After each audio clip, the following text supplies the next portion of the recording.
Welcome to the Late Night with Chalky podcast. Okay. 1, 2, 3.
Sisters, welcome to the Late Night with Chalky podcast. That was awesome. Wow. Our guest this week, as you can tell, is a fabulous singer and musician. Woo! Charmony, but he is a professional skateboarder. He's an artist and a surfer. He's had 20 years as a pro skating career. That's freaking amazing. He made a name for himself by applying his stylish and unique approach to difficult and technical tricks on large handrails. The guy went big. And in doing so, it cost him. He had many injuries, countless. I think a hip replacement, knee injuries, and we'll find out more. But damn, this guy had the biggest video sections and countless magazine covers. Very successful, we're super stoked. But time and time again, like I said, injuries, all these, sidelines to recoveries really opened up your passions for music and art. And, when one door closes, others open up. So, he's had artwork at Toy Machine, RVCA, part of the Artist Network program, and he's been showcased in galleries all around the world. He's also a self-taught musician, as we just heard. He's released several solo albums and had songs in multiple skate and surfing movies. Yeah. He's currently employed at Vans as a Wholesale Marketing Coordinator for California and Hawaii. Mm-hmm. And we welcomed ever-talented and amazing human, Mr. Josh Charmony. Harmony. Look at that rhyming. Dude. Thanks for having me, gentlemen. Thank you for... Great intro. Yeah, that was probably one of the best intros we've ever had. Right? Yeah. We say that to every guest, but not really, because that was dope. That was freaking dope. And seeing you post that on Instagram, like I was telling you before, I got choked up. Like, that was sick. I wish I had a lighter just now. Right? Yeah. Because we would have been freaking lighting candles for that one. But, dude, Thanks, man. we're here just to start it off. This is our second episode ever in our new digs here at Mercado in Newport Beach. Yeah, I'm gonna just do a little roll around. Give him a look. Yeah. Like this place is sick. Little kind of art gallery slash museum, eclectic. Come in here for all your little tchotchke, like novelty Hawaiian vintage. It's really cool. Yes. Skate decks. It's kind of a one-of-a-kind store that really you can't find this stuff in other shops in the country, in the world. So we're stoked. Jason and Brad, these guys have been really great, for opening up the shop for us. And, So cool. yeah. Thank you, Brad. Yeah, What was the other guy's name? Jason. Jason. I don't know what his last name is, but he is. It's Brad Blankenship Yes. from Ruka. Yes. Yeah. Sick. Yeah, he Yeah. was Was on that- your guys' show too. Yeah, he was on the podcast Yeah. too. I listened to a couple episodes before I came on just to kind of brush up. Yeah. He's been at Quicksilver for the last couple years, I think. So Yeah. running that. President Yeah. GM of Quick. Yeah. Yeah, sick. But Yeah, hey, he was there for. let's start at the beginning. Okay. Skateboarding came first. Yeah, skateboarding definitely came. Well, around the same time. Really? Yeah. Well, so the first time I ever saw a skateboard, there was this kid in my neighborhood. His name was Aaron, and he was kind of a bad kid, and his parents wanted to ship him to military school and this and that. And then, but he was such a good skater. Well, We'll Pause, just take right. a quick pause. It's alright. Yeah. We'll just let it zip on by. Part of the charm of our show. Yeah, the Sirens, dogs. authenticity, man. Kids, no kids running around. Yeah, so there was this kid Aaron in my neighborhood, and he was just such a he was like kind of a bad kid, and I feel like in the early 90s, like most kids that skated were kind of like the bad kids Oh, yeah, a little for bit. sure. Like it was kind of looked down upon. It was a different vibe. Yeah. But my parents, for some reason, I don't know why, they're just like so supportive and so mellow about stuff.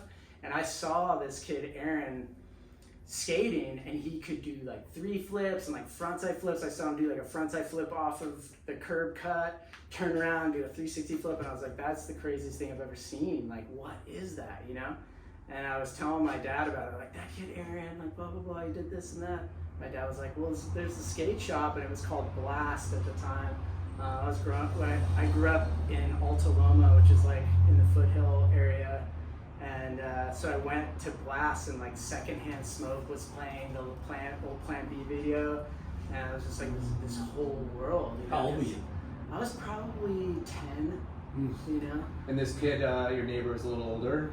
Yeah, he was a little older. Yeah, he got shipped off to military school like soon after that. But then I had another friend, Steve, that was into skating, and then I was friends with these 2 kids, Tyler and Tim Cooper, who were originally from Huntington, and then they moved to Huntington, just like right off Brookhurst.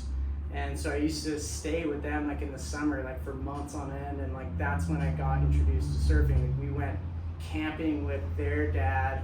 I was probably like 7 or 8, and I remember we camped at Leo Carrillo, Oh, sick.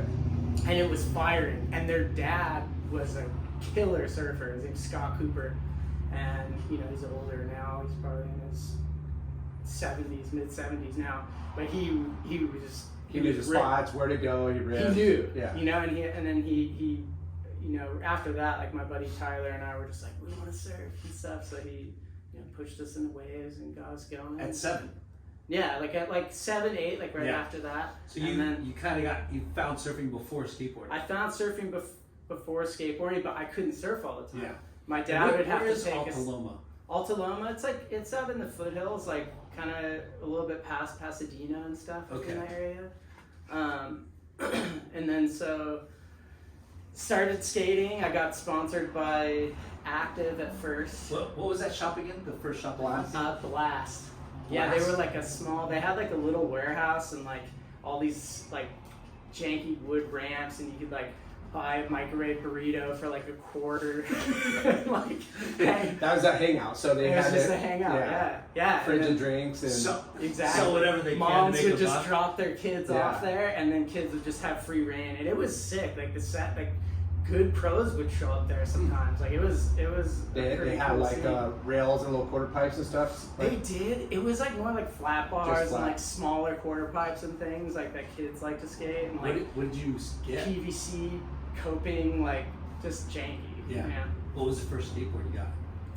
I got a Beer City slick board, which is like Wow. Beer Cities from like Milwaukee or something.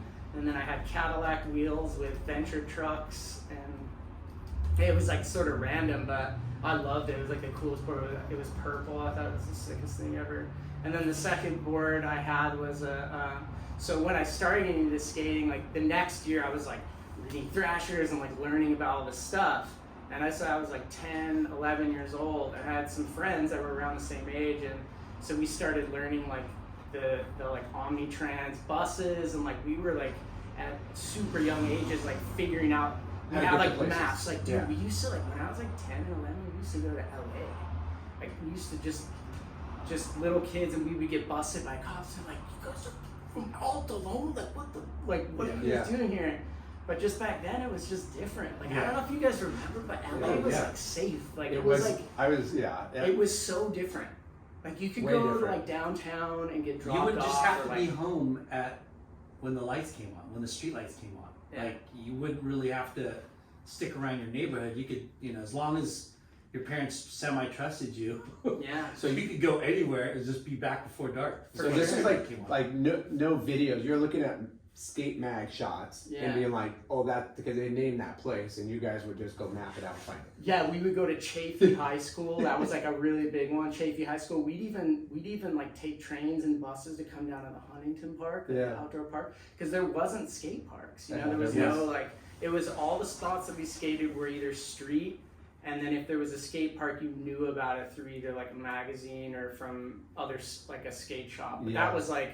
The skate shop was sort of like the central hub of knowledge, you know what I mean? There was it's not like it is today where there's Google helping you out and all that stuff, but we see the parallels with surf shops and stuff, and how you like 100%. You grew up, and that's like your incubator where you like learn everything about they teach you like who's got the right of way, like how to not blow it or how to not be a kook, and like just grom abuse, and just straight up be around stuff that you probably shouldn't be seeing, at an early age, but it's just part of. It's funny that the surf shop and the skate shop, it's the same environment where you learn. You look up to the guys working there, to everybody that's the hierarchy of the kids that are either better skaters or better surfers, and they're the ones that dictate, and they're cool, and they set the trend. It's the same kind of thing, but parallels from surf and skate. Oh, for sure. Yeah. But it's awesome that our generation had that. It's a bummer that our kids, don't get to have that experience of hanging out at a shop with your boys or your girls and having a blast and like exploring. Like you said, you're 10, 11 years old, getting on a bus. Who rides buses now? No one. Yeah.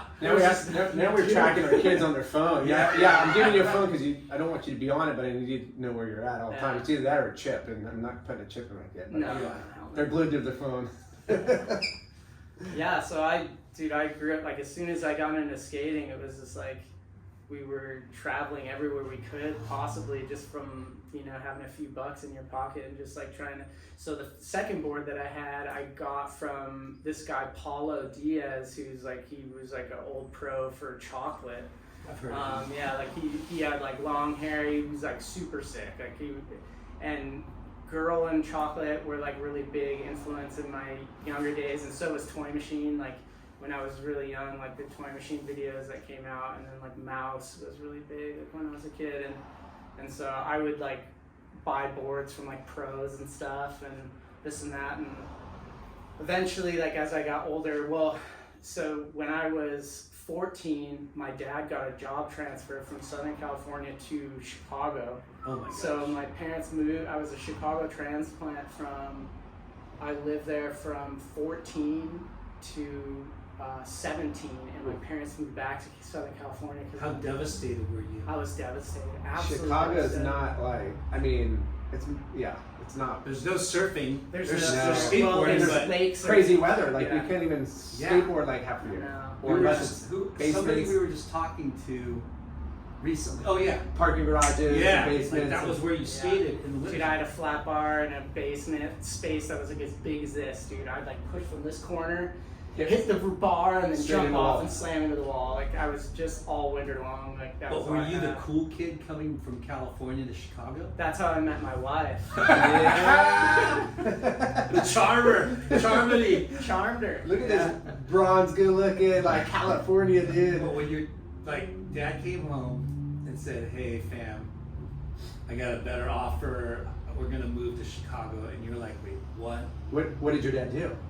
He was in like a business that did moldings and stuff for a company, and so they did plastics and all this different stuff, you know, and so he had a huge opportunity to become vice president, VP of sales out there, and he took it. But then my mom's mental health took a decline because, you know, they got married in Santa Monica, like they had a long history in California, Yeah. and so it just like was, I think, a culture shock for her, Yeah. especially if all of her friends were gone. You know, I was able to make friends through skating. Like I used to take the bus and the train to the city, and I got like a sponsor there, RQ. They were amazing skate shop. They I remember loved, RQ. like, yeah, they were Yeah. amazing. Those guys are awesome. They taught me so much about how like What was just that owner's name? etiquette. It's like Indian or something. Yeah, he's right? Indian. His name's Shaq. Was Yeah, he? yeah, Yeah, Shaq. he's amazing. He used to come out here for trade shows Yep. and all this stuff, so you Yep. probably met him over the years. But like Shaq, Todd, and Brian Quarles, they were brothers. Those dudes they knew it was up. They had art backgrounds, music backgrounds. They were just really cool. They had really good etiquette, and they, like, my dad like brought me there, right? Like when we like moved there, and basically was like, "This is your family now." Yeah, that's cool. So I basically got a job there, you know, and then, you know, skated. I got to know this guy Patrick Melcher, who now owns. He's from Chicago. He now owns Kingswell, or is one of the owners of Kingswell up in LA. A skate shop. Yeah. Yeah. So when my parents moved back to California, Toy Machine Skateboards, their team like had kind of disbanded. Like Bam was on, and Bam, Mike Malnado, Brian Anderson, like all these dudes had left, and so the people that were left were Ed Templeton, Austin Stevens. And then Diego Buccieri was on there. And so when I moved back to California, I had all these like rails that I had skated, and I had footage of like in Chicago, like ledge lines and like certain things that were like kind Unique of and cool. cool, Yeah, yeah. like unique. And then so You I came back, and then I had a friend, my buddy Ryan Mulvey, who I still send stuff like from Vans, like just, I hook him up because he's just like all time. He always gets Got it. hooked up Take care of the because crew. he made my sponsor me video when I moved back. So we were friends like in 6th grade, or like when we were 6 years old, we were friends. So I moved back, and then he makes a sponsor me video, but we went to all these spots that I knew in Southern California, like out in Pasadena and out in San Diego, and like all these different places that I knew That kind of fell off the map. That were like kind more of nostalgic. untapped. Yeah. Like, and so I went there, made a sponsor me video, which is on Thrasher. Now you can watch it. It's like under the classics in Thrasher.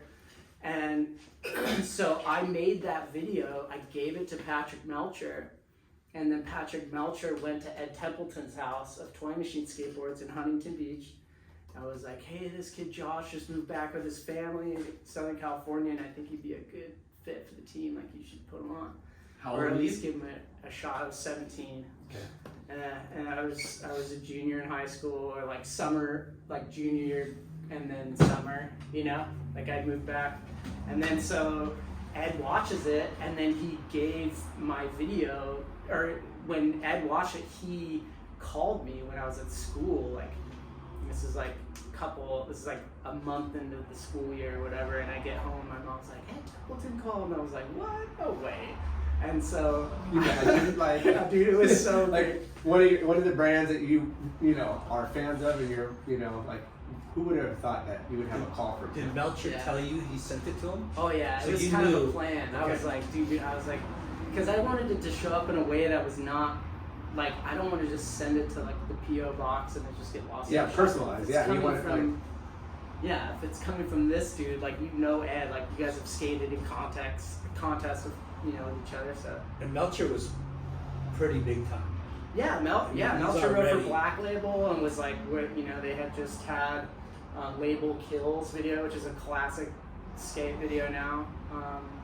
And yeah, so Ed called, and I actually didn't believe my mom at first because she was kind of like struggling a little bit with mental illness. So I was thinking like, man, like, is she making this up? Like, could it really be true? And then That's like, crazy. and then I called, and it actually was him, and I was like blown away. And we talked for a really long time. He's like, dude, I'm just gonna send you some boards, like, you know, and then let's be in touch. You should come to Huntington and like, you know, come skate with me in Austin and this and that. So he sent me some boards, and when it showed up, it was seriously like 8 boards, like wheels, like shirts, like Full all kits. this stuff. And I was And just that's like, a huge deal. dude, I was Especially like, when you talk to the may owner. have shed a tear.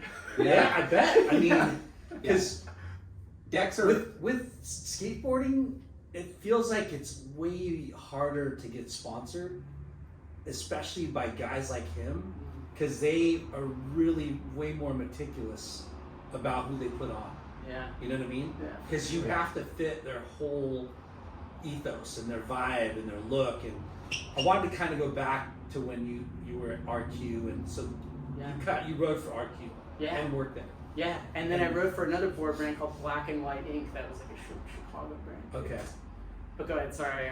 No, it's fine. We just like to dive into like Yeah. that earlier years, because I mean that transplanting there, but like, you Because know, that changes your skate technique. Because I mean, in the subculture of skateboarding, there's subcultures of skateboarding, For sure. like, right? Yeah, Like- techniques and types, and where, you know, like, Yeah, what you're because known there's for. fresh and there's hash, Yeah. and then there's whatever emo or whatever, right? Yeah. And what do you consider yourself? I don't know. I always kind of identify. I always figured like back in that era, like people usually identified with like certain bands. Like you were like the Black Flag punk rock guy, or you were like the Souls of Mischief, like hip hop guy, Yeah. or like whatever. And I always loved like indie rock music and punk music. So I always felt like I didn't fit in, and a lot of the music that I learned was from skate videos and 411s and stuff. So living out there, not a lot of people knew about the music that I knew about from skating as a subculture. But then on the other side of that, there was music that I learned being in Chicago that turned me on to old blues music and like certain things that were prevalent in that area that I feel really fortunate to have exposure to, because back then there was just no way for you to learn about anything unless you had like a You're subject to your first-hand- environment, you know, like wherever you're at and what you gravitate to, and yeah, like that's a whole different world, Chicago from Southern California. Yeah. 100%. I mean, now you can get the music that's Sure. hot here, just like any top, 100 song. Yeah. But- Sure. What's Yeah, crazy is it's all skateboarding and it's all surfing, but there's so many different tastes and preferences and looks and styles and whatever, right? Yeah, Like yeah. that make it even more interesting. Yeah. And you being a Southern California kid thrust into the Midwest scene, and then you had to like take some of that on, Mhm. Yeah, for and sure. and it helped you become who you are, right? Like yeah. that Midwest kind of, because when I think of Midwest skateboarding, I think of way more unpolished and kind of like rough. Like raw. Yeah, like more raw, Yeah. more hash Yeah. than LA skateboarding. you Yeah. know? Yeah. Like, Not as fashiony, just yeah, like, because when you think of LA, you think, if you said, hey, name an LA skateboarder, who do you name? P-Rod or fucking Custon or like Yeah. Cute, Costin. Nyjah Niger, yeah. and Nyjah, you know what I mean? Like those are He's such, like San Clemente now. yeah, surfer too. Yeah. Cat surf kid. Yeah. But for sure, yeah. There's the look, how you dress, the music you listen. It's all it's all encompassed together. You know, Totally. like It's But probably a really good thing for your skateboarding, you know? dude, and honestly, like, it's not. It's like the thing you didn't want to experience, but you did, and it made you better for it. Like, Yeah. in a sense, like, moving there, anything that had to do with skating, or like, if I met someone that was a skater, like, there were so few skaters that I would see people out and about and be like, oh my god, like, where are you guys from? Like, they'd be from an hour and a half away, and Not I'd as get their clicky. number. People are probably a little more like. And I would go to their house and skate. You know what I Yeah. mean? I'd be like, all right, this Saturday I'm driving 2 hours to this random person's house to go skating because I didn't have friends, dude. I didn't know. Well, And so when we moved back, Ed sends me this box, and I'm like crying. You know what I mean? And Yeah. I called him on the phone, and I was like, dude, I just can't even begin to tell you like how thankful I am for this box. Like, dude, I've mowed lawns and like done like so much hard shit to like buy a board, and like you just sent me all these boards. Like, Yeah. dude, thank you so much. What's funny is like when you're in the Midwest, everything's harsher. The elements are harsher. The terrain is harsher. The weather is harsher. You had to face a harder time of being a skateboarder. Yeah. Yeah. You know, and it's like if you would have grown up here more, Yeah. it might have spoiled you.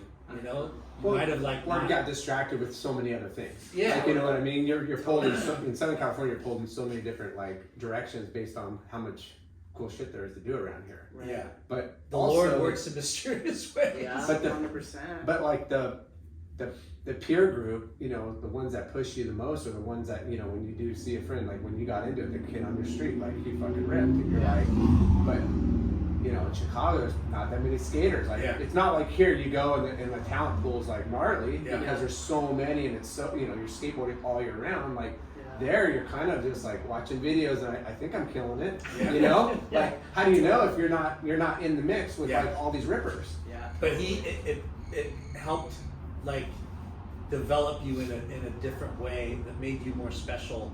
You know what I mean?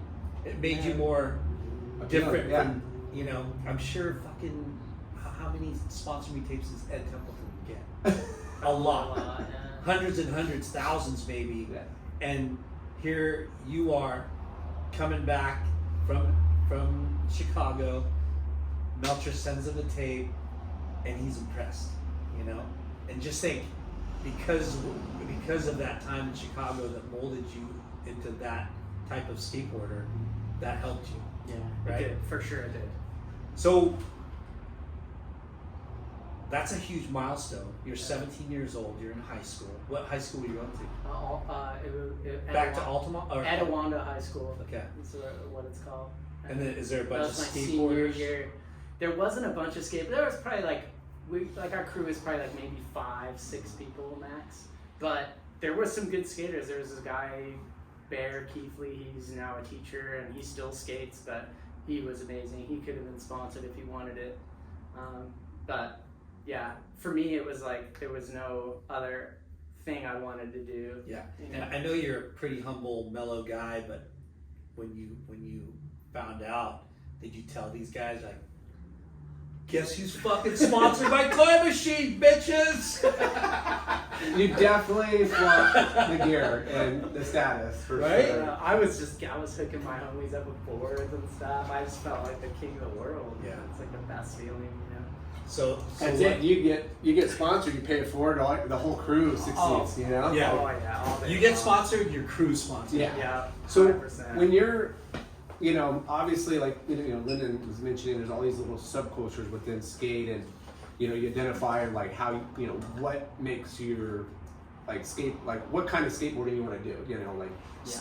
stairs and rails, or you know, just freestyle street, or were you into ramps? Like what was your like skate everything? Yeah, skate everything. Skate everything. Yeah, that was like I always loved like special bank spots and stuff like Yeah. that they had in Barcelona and places like that. I remember loving that spot, the Burger Banks, that was in Huntington. It was like off Adams, I believe, like right where the Target is over there. Yeah. And yeah, that was like a super famous spot for a long time.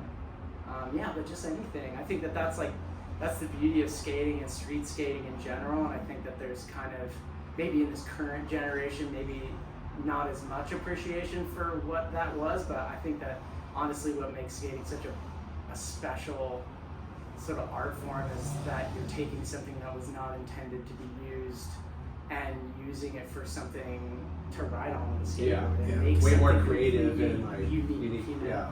Like when we used to go, I mean, like my first years of being sponsored, it was all about going on those Thrasher trips, going on those like, you know, big board toy machine tours that were like a month and a half long or whatever, and going and finding something special and then getting those photos and that footage and coming home and like building your career off of like the advantage of like being able to be around all these special spots that nobody's ever skated and things like that. So backtrack, did Toy Machine sponsor you then? Yeah, so they That was your first, they like, sent me a major- box and it was like, hey, come skating. And so I went and met, the first time I met Ed Templeton, and well, actually I met Ed Templeton for the first time when I was 13 years old at Chaffee High School, and he was so cool and so nice to me. And I was actually in the background of him doing a line at Chaffee High, skating around. And I had it a was flip published? shirt on. Yeah, it was in there. My friends and I were like, there he is, like what? You're in the That's background. rad. And then years later, like meeting up with Ed, getting those boards, and then like we skated, we met up out in Corona, because that was one of the only parks at the time. We warmed up out there and we went skating, hit a couple spots from out there. And then So it's basically like an interview? it was kind of like an interview. Yeah. And then he was like, yeah, let's go back to my house. And then like we were driving down the freeway, and he like went illegally like into like the car, like not the carpool lane, but the like the fast track lane. And I was like, I can't do that. Like, what? I'm gonna get a ticket. I can't afford this. And like he like vaguely told me the cross streets, and I like was just like praying that I would find his house. Thankfully, like they were talking about eating at this Thai place that was like right by Mother's, like right off like York, or it's like, yeah, like Yorktown, Adams Silk Beach Thai. area. Yeah, Silk Thai. Yeah. Silk Thai. That was Silk Thai. Yeah. And so like I was able to find this. There was no anything, right? Yeah. I knew it was like by Mother's, and I knew it was a Thai place. And so I think we like went to a gas station there, and I was like, is there a Thai food place? And then so we found him, and then went to it. So crazy. Like back then it was so Yeah, different. before phones and like how to communicate. Yeah. Yeah. And then so we found him at the restaurant and went back to his house. So this was like all such a dream come true, because I grew up watching him in the videos, like thinking he was the coolest thing ever. And then he printed out on a piece of paper all the photographers from Thrasher, from Transworld, from skateboarder, like everyone. Here's the go work list. Yeah, and Go it's connect. at the top of it he wrote "Get Gnarly," and then had all these numbers, and he basically was like, here's some numbers of guys that you can go skating with and probably get photos with, and like I'm not gonna tell them you're gonna call them, but like here's their numbers. And I was That's like, right. okay. I was like, is it okay if I'm like, hey, Ed's been giving me boards? And he's like, yeah, like just tell him you've been getting boards. So first person I called was Mike Burnett, who's now the editor of Thrasher. Yeah. So I called Mike Burnett, and I was like, hey, I'm Josh, like I know some spots, like we could probably get some photos, like let's go skating. And so like that, like the next day or something, we went skating, and we were just like every single free moment that I had to get a photo with somebody, I was doing it. And I was calling all these people, and I was just driven. Like I He was was just, hustler. like, I was hustling, dude. Yeah. Because I knew, I was like, okay, like there's that spot in Pasadena, or oh, there's that spot in Santa Ana, or Okay. you know. Because the skateboard career versus surfing career is so different, right? Yeah. And you're not skateboarding in contests, like it's not a thing. Not really, but I did. I mean, there is. Did you do those? Yeah, I did. Vans did a downtown showdown thing. I'm saying before in Chicago and. Oh yeah, in Okay. Chicago, I would go to all the. I mean, dude, if a park was putting on a contest or a shop was putting on a contest, Yeah. I was there. Yeah. I was there. And were you a competitor? Yeah. Did you do well? Like, Yeah, sometimes I Okay. win. Yeah. You like doing contests? I do and I don't. I just don't like. Skate parks are fun, but like, there's nothing like when your body's working and you go out and you can like get something cool at a spot and get Yeah. a photo that's just like. And back then too, like before Instagram, it was so sacred and timeless. It was such a like it was like, this is going down in the history of skateboarding, that you're getting this photo and that it's in there. This is like part history. Yes, it's part of history. It feels so much different now, and like the way it's watered down. Well, But back then, you would look at the same magazine for months. It analyzed every finger where everything was. Oh yeah. Someone gets a sick photo and their hand looks bad. You're like, why is his hand like that? And it's different than that. Yeah, like you would stare at the magazines forever. Surfers We watch videos religiously and like remember songs, parts, but skateboarders are even more intense about it. So, like they're way more like, I don't know, connoisseurs of proper skateboarding. Yeah.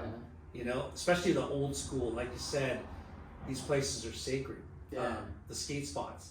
And the whole like, oh, that who did it first, right? Like NBD, right? Never been done.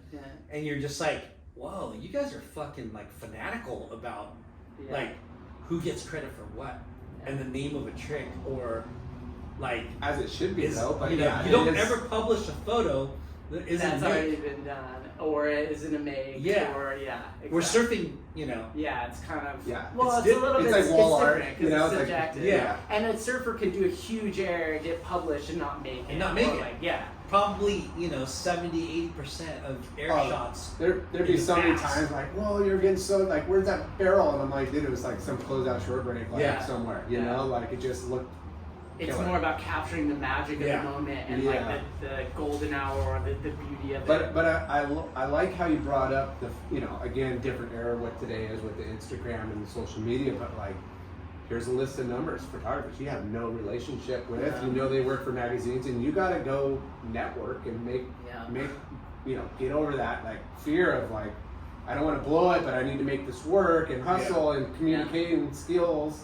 Like it's not like that anymore. No. Those were the gatekeepers to getting a magazine shot. They were staff photographers, or they were good to where they had the connection with the mags, and you had to work all these different angles with the right people, the right spots. And it was similar in surfing when the print mags were around. And now it's like, you know, how good is your buddy, or set up your phone and, you know, get your own, you know, shot now. It's like different. Yeah, it's different, but I feel like some of those things are still the same. Like you can't, like I feel like you can't fudge it. You can't fudge it. You can be like the most amazing surfer and still find a career, but the guys that, from what I've observed, is that people that have a personality or more that they can add on top of what they do. It's like an all-encompassing like. Yeah, that's our surf, skate, snow, that kind of like active lifestyle sport is like, there's so much more than just performing. You know, it's style, it's personality, it's the look, it's their, you know, it's everything. Totally. Yeah, and photographers want to work with cool guys people that they like, right? I mean, just like in surfing and skateboarding. If you're a jerk, then they're not going to want to take photos of you. For sure. And then there was also the element as well of like, Toy Machine would get like 2-page ads pretty frequently in the mag, so there's an incentive for the magazine to want to work with Toy Machine riders because they know that they're spending money. They're spending money. Like this, like if we publish this dude, like it's scratching each other's backs in a sense. But you are moving the needle, and like it's justified. And because I mean, Toy Machine, they're one of the gnarlier, smaller, like prestigious teams over the years, right? Yeah, it's like a core, core, like skateboarding to have Josh Harmony in that circle, because there's the girl in chocolate, there's Plan B, Baker, but you know, when you say certain teams, you're like, holy shit, he was on that team, right? Like. And you were that. Very prestigious. I feel very grateful, especially during that era. I feel like, like in the early 2000s, like I started getting boards from Koi in 2001, and I feel like 2000 to like the 2008 crash. That was the run. That was an incredible run for surfing too. Everything was Action just sports like, was blowing it up. was blowing up. There was like a population group that was just a little bit younger that was coming up under that, you know what I mean? Like the younger millennials that just, I still see like all the time that are like, I can't do that. that time period was like the best time period because it was like kind of pre-internet, like the focus was still there. You still had like sort of chat boards and like Facebook sort of started up and like these things started happening, you know, like it was the best of both worlds. It was the new age and then the traditional, and everything was going berserk. It really was. It was a special time, and so what was your first published photo? The first photo I had was a photo in Chicago doing. Well, I had photos in like local like zines and mags and stuff in Chicago. But there was a Thrasher photographer that was on a trip with Black Label, and since I was hanging out with Melcher at that time, I lip slid a rail with a kink on the bottom of it at this old church on the northwestern side of the city, and it was a rough spot. I think I this was before we learned about Bondo, so I think I had like a stop sign, like a metal stop sign over like a crack that was like probably this big, and like clang clang, like pop right like off of the sketchy sign to like lip slide down a rail, and yeah, so that photo, that lip slide, harsh, raw, but you just had to get the photo, and that was like the only way you were gonna get some, is like kind of risking it a little bit. And Which mag? it was in Thrasher. Yeah. So that was before I rode for Toy Machine, and so that was like the first time I ever got that. And then after that, after I started shooting with Mike Burnett, he published like they had like little sections of the ad or little sections of the mag where it would just be like the editorial pics of whatever, you know. And I made one of those of Mike Burnett, and it was a two-page spread of a frontside crooked grind down like a 10-stair handrail. And at the time, no one really like frontside crooked grinded on handrails like that, except for maybe like Pat Duffy, but maybe not on like as big of a rail. But anyway, like that was like kind of a big deal because no one really did that trick. And and then in the caption, it's a Toy Machine keeps thumping along. And I was in a Canadian tuxedo, like jean jacket and jean shorts, and I felt like it looked cool. I felt proud of it, and you could see the Toy Machine board on the bottom, and I was like, whoa! And I knew that at that moment, like, whoa, like that's like kind of a big deal. And then after that, like it seemed like it was easier and easier to like link up on sessions and everything. So then, isn't it funny? Sorry to cut you off. Isn't it funny? Like certain things like that will set you off. Monumental changes in your life. Your trajectory, right? Yeah. Like a published photo like that. I mean, double page from Mike Burnett in Thrasher. Yeah. Like that's globally, you know, honored, sacred magazine, and millions of skateboarders around the world see you in your Canadian tuxedo for Toy Machine. Yeah. And it's like, holy shit, you know, in your mind you're like, what does this mean for me? You know what I mean? Totally. Like when, you know, Jay gets a cover of Surfing Magazine, like It's big. you're like, holy shit, like that's a big deal, right? So sorry to cut you off, but you No. Yeah, that's crazy. The footage he posted of you like a Yeah, couple it's days crazy. ago, that was so sick, crazy. bro. Yeah. Just rolling the car. You got like the B-roll, the chicks and stuff. I was So like, these good. guys are killing it. Yeah. Thanks for digging that up for that. the Beaver wagon. Yeah, I love they're, that. they're like, dude, it's HB. You gotta cruise Main Street. You gotta get chicks on the beach because that's what it's like in the summer. I'm like, look, that's our life. Like, Dude, that's it what was. that's what we did. We lived for. Dude, I remember like early 90s HB, like south side of Pier, north side of Pier. It was a different vibe back then. Oh, it was dude. so It was crazy. so gnarly. Like people were mean, dude. Yeah. But it's not like that as much. I mean, people can still be dicks out there, but like, dude, it wasn't like it is now. No, It was a little bit more. Gritty for sure. Yeah. And you know, I mean, we talk about. There was no longboarders. There was no. Yeah, like, they're the only ones were the gnarly ones that Yeah. were like heavy locals. You know, Yeah. we talk about like just the hierarchy and in the lineup back in the day versus now. And now it's like There's surf schools right next to the pier. Oh, yeah. it's so Yeah. bad. That's what's happened. Yeah. It's so different. But So- anyway, yeah, like so it was like that was monumentous for me. And then I kept going out and shooting, and then I finally got a really good 50. I got a 50-50 at a school that was like on a super long rail that we had to like set up all this like wood and stuff to help the roll up. And then I got a nose blunt slide down like an 11 or 12 stair rail with Mike Burnett. And the other one, I can't remember who shot that. Maybe it was Sue Trin. So I had these two really sick photos, and they ended up on Ed's desk. And Ed was just like, I'm putting this kid on the team, and I'm gonna make 2 ads. So he did 2 separate ads. He did the nose blunt one in Thrasher, and then he did the 50-50 in Trans World. And then that was like huge. That like set off everything for me. And then that summer, so my senior year of high school, this was all happening like during my senior year of high school. Rad. But the schools in Chicago are like way better than the schools out here, no offense. But like when I moved back, like I already had 2 years of Spanish in, I already had like all the stuff that you needed.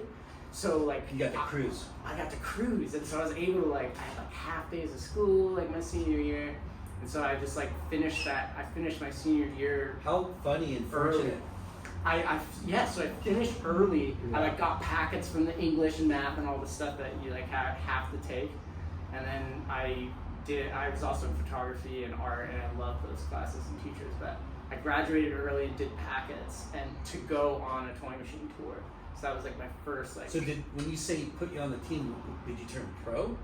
That's when you turn amateur. It's like when you're recognized, like you're a rider. It's like you're slotted to go pro eventually, right? Yeah. And so before I turned pro, I put in a good 3 years before I turned pro. Yeah. I think I turned pro when I was 20. And I got sponsored by Toy Machine at 17. So he put you on the team as an amateur at 17. Okay. And then I started doing tours. I got sponsored by. I soon after got sponsored by Etnies, and I rode for Etnies for a while with Ryan Scheckler and a bunch of other guys, which was a super good experience. Don Brown was always amazing to me, and Dave Huang, who's an amazing videographer and stuff. He's still working in skating and stuff. He was a part of that whole thing. Much appreciated that guy. And then, and then I got sponsored by RVCA when they first started through Ed. So like it was like Ed and Cairo, and then they got me and Spanky, and it was like, and then Ethan Fowler too. And so it was like right at the beginning when RVCA started. When it was just in seriously a place like this big in Costa Mesa. Yeah. And I used to go down there and pick up the shirts, and they fit weird, and like it was like everything was getting figured out. For sure. But then Laura was there at the beginning. I know. So me and Rigi were packing boxes in the back and answering calls and doing sample sales and going and picking up crap in LA. And dude, it was like you're the grind. Man, that's amazing. That's like crazy. I can like picture the building. I drive by it sometimes. Like. Yeah, the little catering place next door said like they fed us like every other day because they had, extra food, and we trade clothes for food, and we're like budget. So sick. And then the Artist Network program started, which was like huge, and then it was like, and then that was like probably like 2003, somewhere in there, right? And then and then I turned pro like right in that time when I got sponsored by them. I started riding for Fallen Footwear, and we did Tell us about what it takes to turn pro, or how you turn pro, because that's kind of a big deal in skateboarding. We keep hearing it's like board, like your signature board or a shoe. Kind of, you have to have like you debuted a signature product, or I think it's. Were you surprised like the way they show it nowadays? Like it's like there's a party, and then all of a sudden. So, Ed comes out of the crowd and goes, boom! Yeah, I like that they do that. I appreciate that. But it wasn't like that back then. It was like, you're pro now. Like, you're going to have a board and like, blah, blah, blah. But you were collecting money prior to, right? Oh, yeah. You're on like a kind of... So that's like kind of the like you said, the funk, because you're making money, you're technically pro, but you don't have like a signature... Totally. Like Josh Harmony product. Yeah, like I think when I rode for Etnies, I was probably making like $750 a month, and then Toy Machine paid me like maybe $750 a month. But when you're 17 years old, like Yeah. you're like frothing because that's like huge. insane. Like you That's don't really more- have to work. Like That's you're way getting- more than minimum wage. Totally. And Yeah. then like when I got on RVCA, I think just being AM for RVCA, I think they paid me maybe like 12 or 15, and then when I got sponsored by when Toy Machine. Okay, so I went on those tours, did some contests in Europe, was a part of some different video parts, and had some interviews, had a couple Thrasher covers at that point that was like, dude, you're on like a tear, like it's time, like it's basically like when your name is sort of recognized amongst like the gatekeepers, and Yeah. they've sort of like, you've proved that you sort of have something to contribute. And then when the board brand, it's really the board brand. Like I don't think a shoe company can really, like you really need a board brand. Yeah. Everything pivots on the board brand. Yeah. It's like the board brand doesn't really make that much money, but the influence of the board brand, it's the epicenter of what is core and what is important. Yeah. It's your showcase piece. You know? Isn't Yeah. that Showcase funny? piece. Like, Yeah. because with surfing, it's apparel brands that kind of turn you pro. Yeah. And it's like now, and even now, it's even weirder because then now it's like you need to be sponsored by Monster and like Red Bulls, like make pay your money. bills. Yeah. Yeah. At least that's what it seems like when I watch those stab how surfers get paid. Right. videos, They're making a lot of money, a lot more money from those energy drinks than they are from everybody else. I know, but that's what's important, is to not neglect like where the true culture comes from, though, because like that's like, dude, the board brands need their place and Yeah. need to survive, and they Well, that's what makes skateboarding is a skateboard. exactly. Yeah. Exactly. And when any brand or anything deviates too far away from those principles, they get out in sort of an obscure place where they start losing relevancy and stuff. So, you're getting paid, monthly salaries from all these brands, and you come out with like your Toy Machine like deck. Yeah. You get a royalty from that. Is it like You get an increase in pay, you get royalties, you get like so photo incentives. picking a good graphic, having that like, something that you're proud of, but also do you think something that's a little bit more commercial? You're like, I want to sell a shitload. Yeah. Because I've seen some boards where like, does that guy not want to make money? Like, like Yeah. But that's what's weird in skating, especially back then, there was no commercial. It was all just core skate shops. Yeah. And that was like before the internet, just like we were talking about before. Your only place, your only connection, your only like lifeline was the skate shop. You know? And so like that was the epicenter of culture, was the skate shops, because they knew what was the magazines, newest stuff, they had the newest I don't mean commercial meaning like selling to some big box. I just meant more something that a graphic that's like broadly like catch. not so gnarly Commercial where meaning selling well. like a 14-year-old, seeing some 666 devil thing on the bottom of your board, mom's gonna be like, like it's got to be something that's like something that's cool that you're proud of, but also like it's gonna sell. Well, you want to make money. Yeah, for sure. It's funny, like when you were talking, I was thinking about all the different avenues of where you sell your product, right? CCS was a huge customer. The online seats. Yes, the mail order, but the mail order, Back then, it was bigger than the Zoomies at one point in time, right? Active was huge too. Active was huge. Yeah. But those are the avenues of where you promoted your product, Toy Machine, and I worked for DVS back in the day. Yeah. From 2002 to 2008. Yeah, the heyday. Yeah. That's dope. And it was when DVS Podium was going crazy.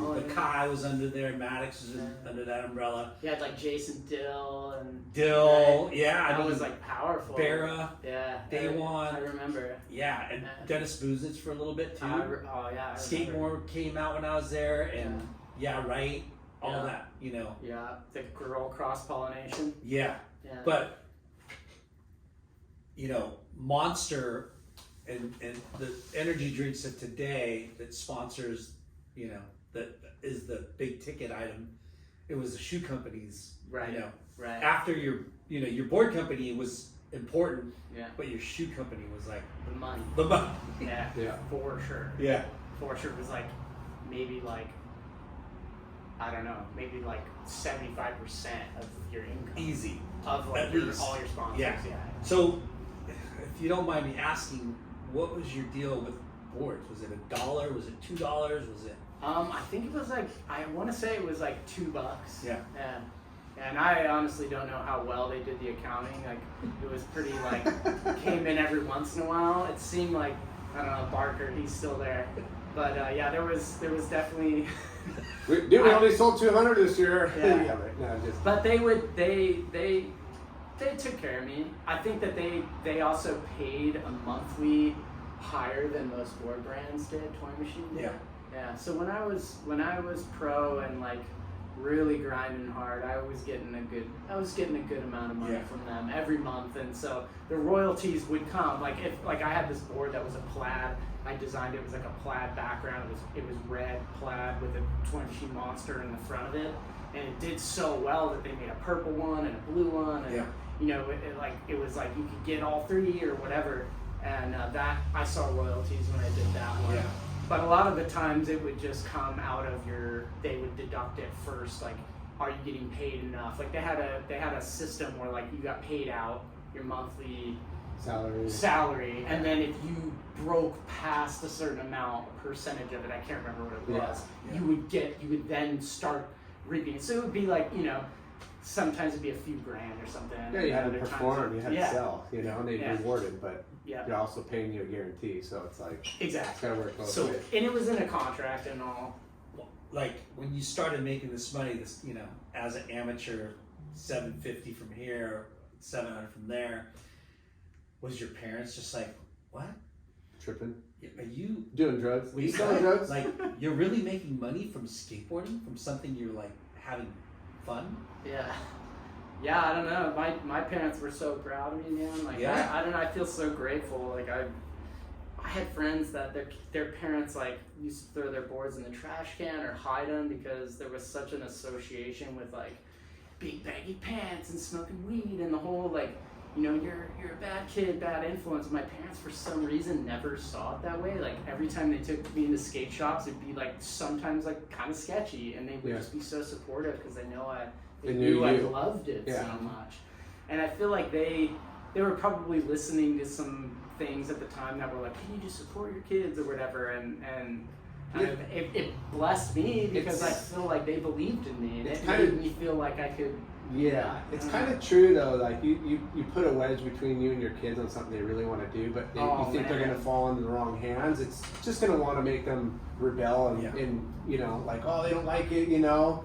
But you know, kind of breaking that barrier and being supportive. It's like, hey, we trust you. You know, like like just like in anything, who you surround yourself with is kind of like, you know, how you're gonna be. Yeah, like, totally. Hey, you're smart enough to make good friends, hopefully. Yeah, it's weird. It's sort of like, it's like Kierkegaard's like either or. It's like you're gonna, you know, it's like there's different outcomes. Like I don't even know. Like if my parents made me, like forced me, you're gonna go to school and you're gonna do this and this and this and achieve this, I might not be here right now. I might be doing really well at some corporation, but I also might not be as happy, you know, and not as like fulfilled. And that's like sort of like, it's so subjective, right? And really at the end of the day, like the best thing a parent can do, in my opinion, is to support them in their passions. And if those actually lead somewhere, then great. But if not, then and not the like, parents' passion, you were there the kids' for passion. You know? The kids' passion. Yeah, exactly. like, you know, there's too many parents, and I could contest. I have kids, and it's like, dude, you want them to go this way, but you're like, no, I just want them to be good humans. You know, at the end of the day. That's really all you can ask for, because the money and success is not worth anything if you don't have contentment and you don't have joy and you don't have, like, you know, things that you love to do and people that you love through it all. You know, it's like some people are just so consumed, especially where we live, like in Costa Mesa, Newport. The one-uppers. So, what does so-and-so do? It's so competitive and so like catty, sort of gnarly. Pretentious.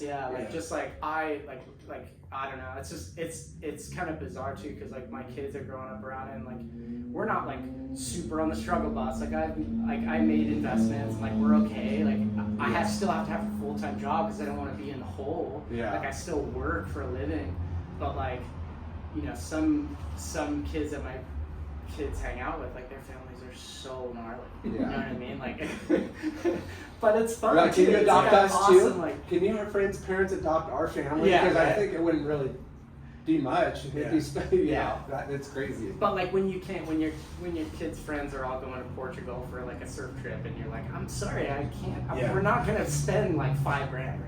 Yeah. To go there. Like, we could. You're going to Chicago. We could to like keep up with the Joneses maybe, but like we're Hell not no. gonna. We're not doing that. I mean, my son's in 8th grade. We just had a Washington D.C. trip that the school goes on for Yeah. 8th grade. Like the whole, Yeah. 8th grade goes, and it was so expensive. We're like, for the price, it's like less than a week. It's like 4 nights. Like it's $3,000. We're like, that's a lot of money to send one kid for a few days to like Washington D.C. And then we get it, it's part of the education thing.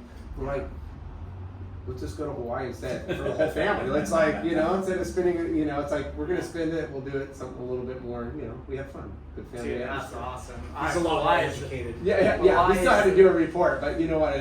It's the cost. Like you could, I don't know. You could figure out how to be a little more frugal and have just as much fun. Yeah. So what was your first like big trip for skateboarding?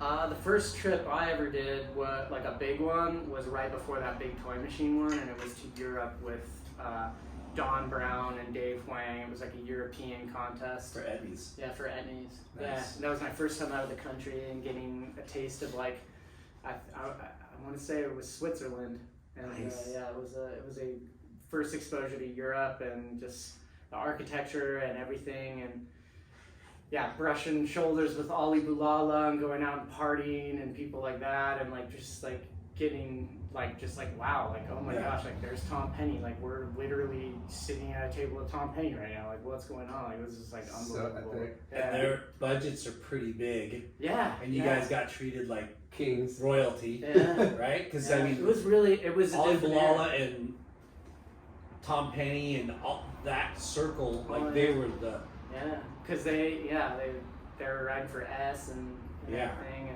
and they so, get catered to. oh yeah, dude, like yeah, they would just get wasted and just be so just like rock stars and not get in trouble for it or anything like that. Yeah. Which is not necessarily a good thing, but it's certainly interesting. Totally. Yeah. Yeah. It's neat to look. Yeah. It's neat to like experience it Yeah. and Oh, not yeah. get involved in it. Yeah, it has its place. But that's culture. everywhere. That's Yeah. everything. Like Yeah. there's no isolation to like, hardcore skateboard. It's like Yeah. everybody everywhere. Oh yeah. You The got first- that. I mean, the first toy machine tour we ever did, we did so many crazy things. We were making, we like fireworks was a big thing for us. We would always like pull off on the side of the road like big jets, fireworks, warehouse. Yeah. You go in there and he's in there like, there's just like rows of fireworks. The guy's like, check out this gun I got, dropping on the floor in the fireworks place, like like we're gonna blow up. And like we used to take all these fireworks and get every single one that we could, cut them open in like the hotel parking lot and pour them out and see which ones were flammable, right? And then we would take the flammable parts of the firecrackers and pour them in like 2-liter bottles and stuff with a wick. Just so not And safe. we would blow shit up. And it was so fun, and we were so destructive that Ed used to take us out into the fields, and we had like BB guns and like all this stuff to like blow up, and he would take us out into the middle of nowhere just to be destructive.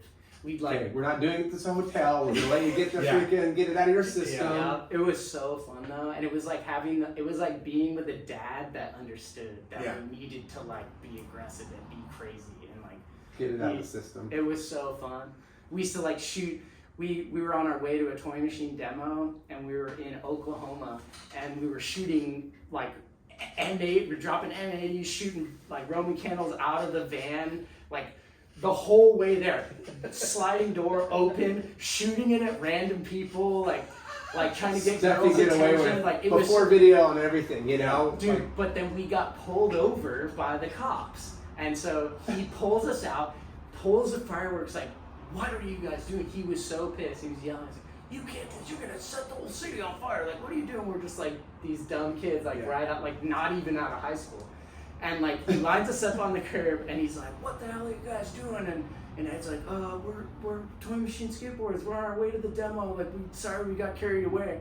And the guy was like, "Toy Machine? My son's going to that demo. Let's go." Give us back our fireworks. We got a police escort to the demo, rolled up, and just killed it. Like we would show up to small towns and just like bring down the house. And back then, because the internet was not what it is now, there was such a delay in like what people were exposed to. So the tricks and stuff that we were doing, and the level that we were bringing to the table in these small wasn't really exposed till later. Yeah. Totally. And it was so like it was powerful. Like we would leave and people's lives were like affected by it. Can we talk about like just the old demo tours and like just like magazines kind of like kind of went away. Like it seemed like the whole like demo tours aren't really. It still happens though, right? Not as like it was huge. You don't see it as much. It does, but you just have so many kids that are just on Instagram, you know, or like they're watching YouTube shorts all day long of skating and stuff and seeing like crazy tricks that being a part of the scene and like being a part of something like as a whole there's like an artificial synthetic part of that they get from the internet, but back then you wanted to go to the source. Like I remember like when pros would come to town, like dude, I just wanted megaphone to see free shit flying everywhere. Like it was chaos. Like roll up to the skate park and like the fights over decks at the end. Like it was like mayhem.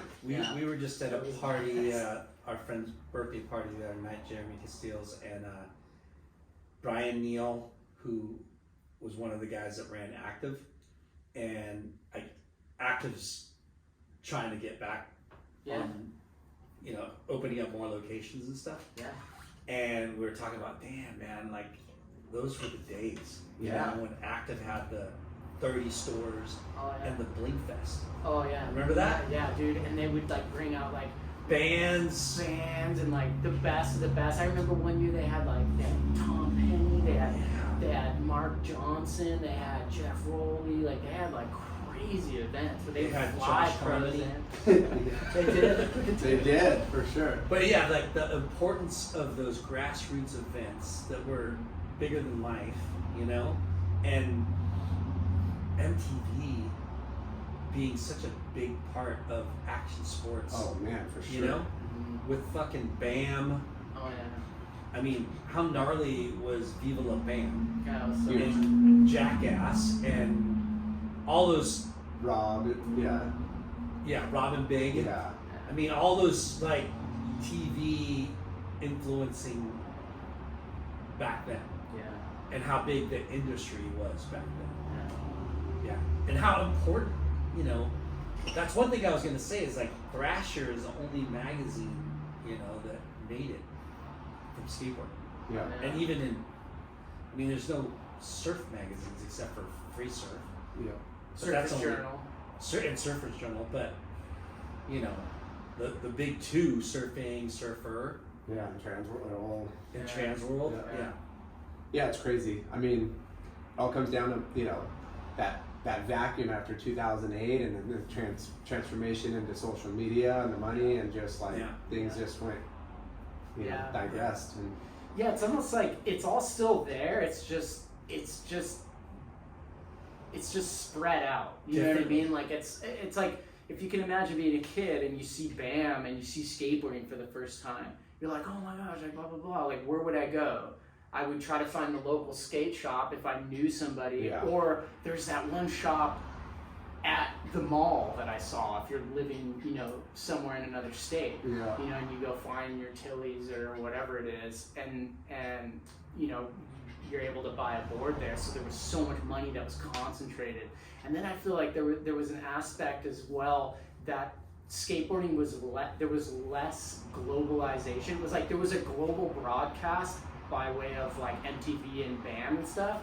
But when you wanted something from skateboarding, like a deck or something, it was concentrated still in still going to a retail location, getting exposure to the culture. Whereas now you're just kids are buying wheels on Amazon or whatever it is, you know. And it's a bummer, you know, but it's like, yeah, we talk about how important that core shop, like, you know, vibe and you know, how important it is to drive business to those small shops.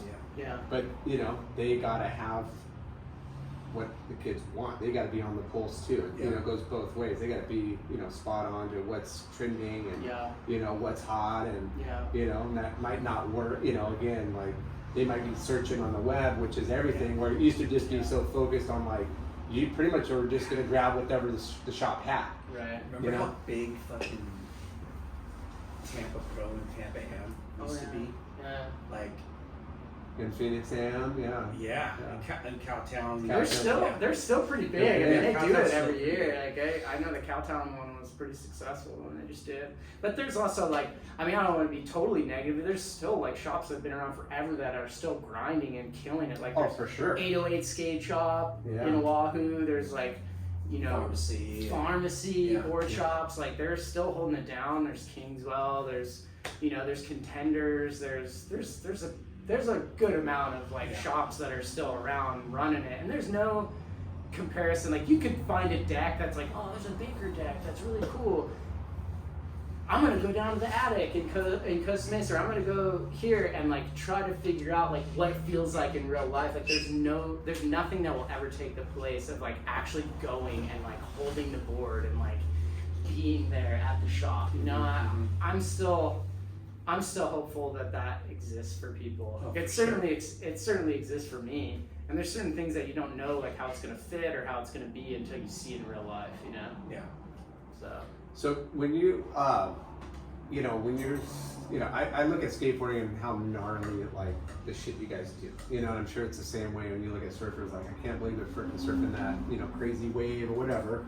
Like, yeah, right. You know, like there's gotta be a similarity on like, well, you know, I was hitting these 4 stairs, you know, like, and then you find a bigger one and you build up your tolerance, you build up your, you know, like, go through like those early years when you're just, I gotta step it up, I'm going bigger, you know, because that's kind of like sitting it over the ledge, you know, on a big wave. Like, you know, you don't get that opportunity often. Yeah. But skateboarding, it's like, skateboarding is so crazy. It's so crazy, like, and the way that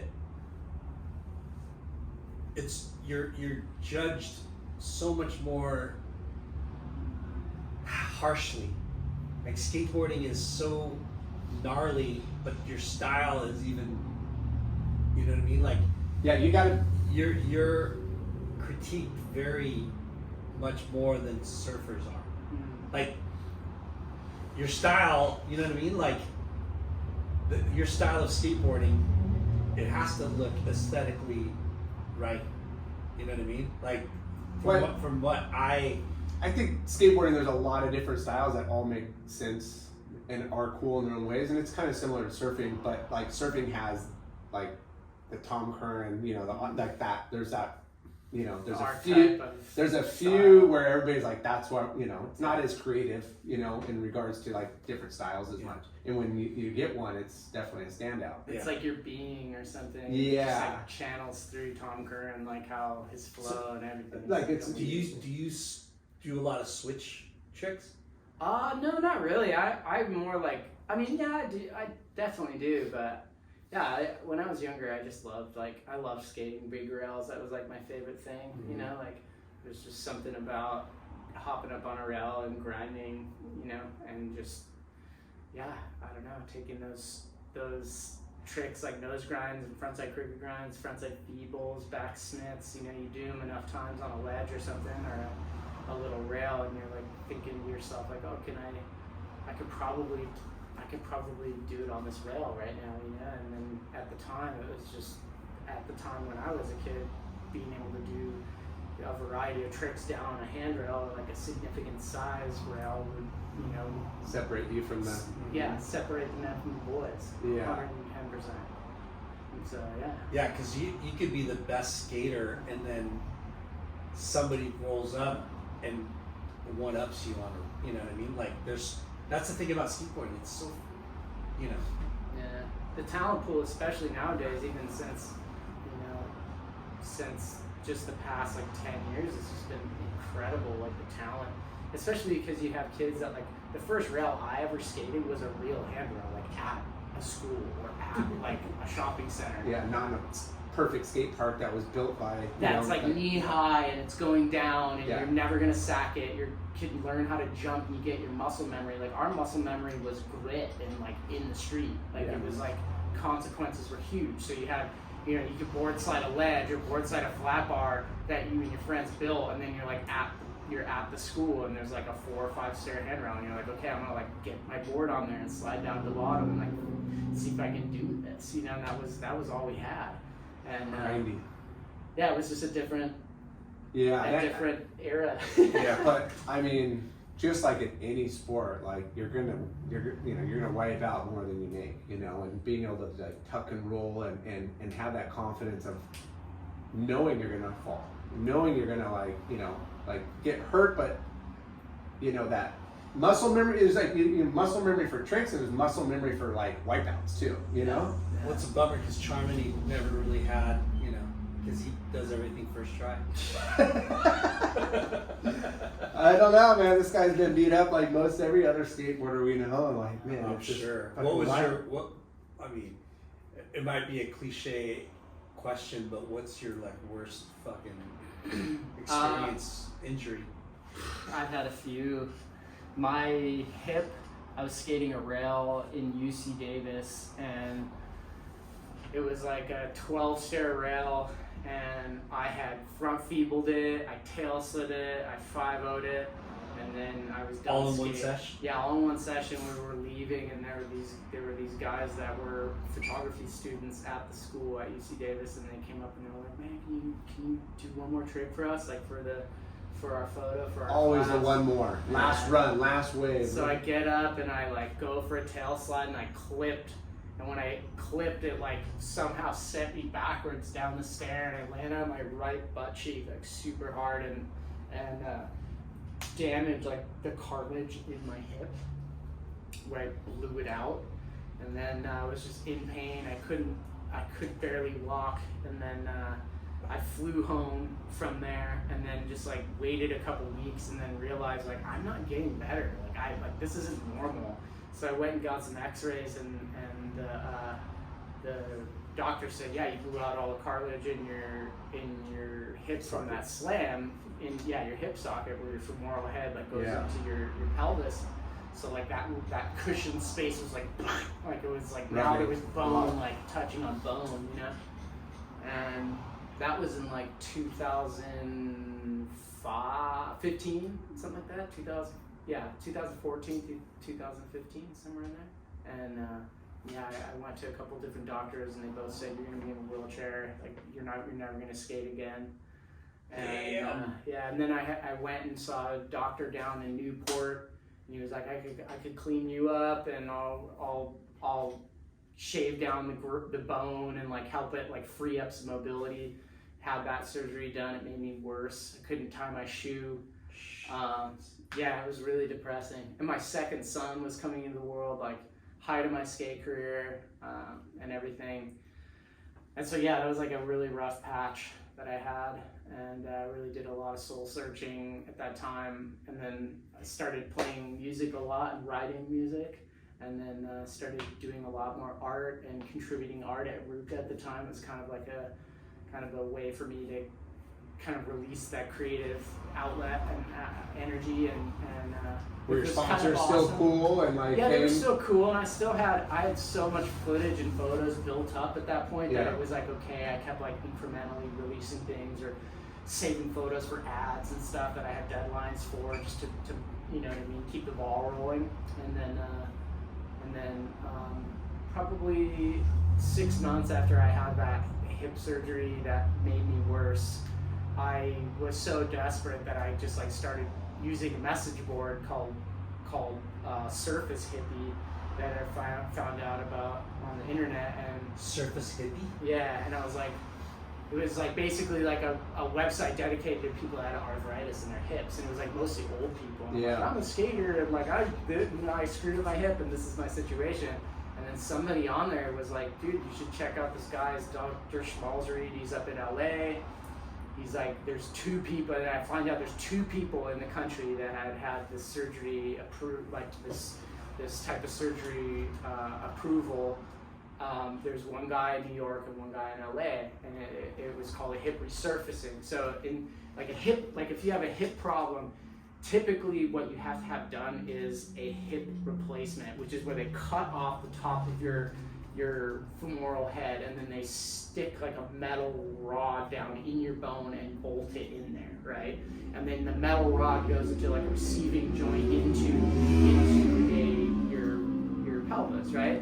But then you can't have that if you're young, because it'll rattle loose out of your femur, like that little spike, that like rod they put down in there, and so like you can't have that or you're gonna be ruined. But there's this surgery that this guy Dr. Schmalzried could do, and it's called a hip resurfacing, which they whittle down your femoral head a little bit, and then they cap it with like a perfectly smooth ball. It's like made of titanium and nickel, and it's like basically a hollowed out sphere with a spike, and they drill it over your femoral head. And then there's like a perfectly matched piece that they stick up and glue up in your pelvis, and then they put it together, and it's basically just like a perfect, like smooth, ball bearing like fit that your hip moves on. So I go up to see this guy, and I'm like, I take the x-rays, and then he's like, dude, I'm gonna have you skating again. I was like, no way. And I started crying.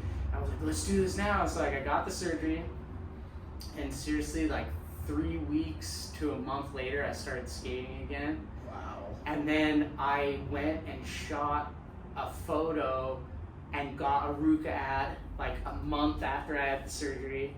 And then like 2 months after that kind of trauma surgery back in that. I was still like One doctor said he was on going the to be in a scab, wheelchair. but I was so hyped, bro. Like, I was so hyped. Pain like, free and have mobility in your yeah, life. I mean, I still had like pain a little bit, but I was able to skate, and it like helped so much. And then I ended up getting the cover of Triathlon Skateboarding like a month and a half after that, which was just like insane and kind of like lifted my spirits. I did an X Games Real Street part after that, and just was able to kind of like I literally had like the last nail of the coffin was like being hammered in, and I was just like, I kicked that shit out and got that surgery, and like gave myself a few more years in skating. And it's been such a blessing too to have had that surgery, because I can still surf and I can still skate. And let's talk a little bit, about surf. Wait, before that though, skateboarders in your career, right? Like your occupation as a professional skateboarder, what were your duties? Like what were you expected to do by your brands?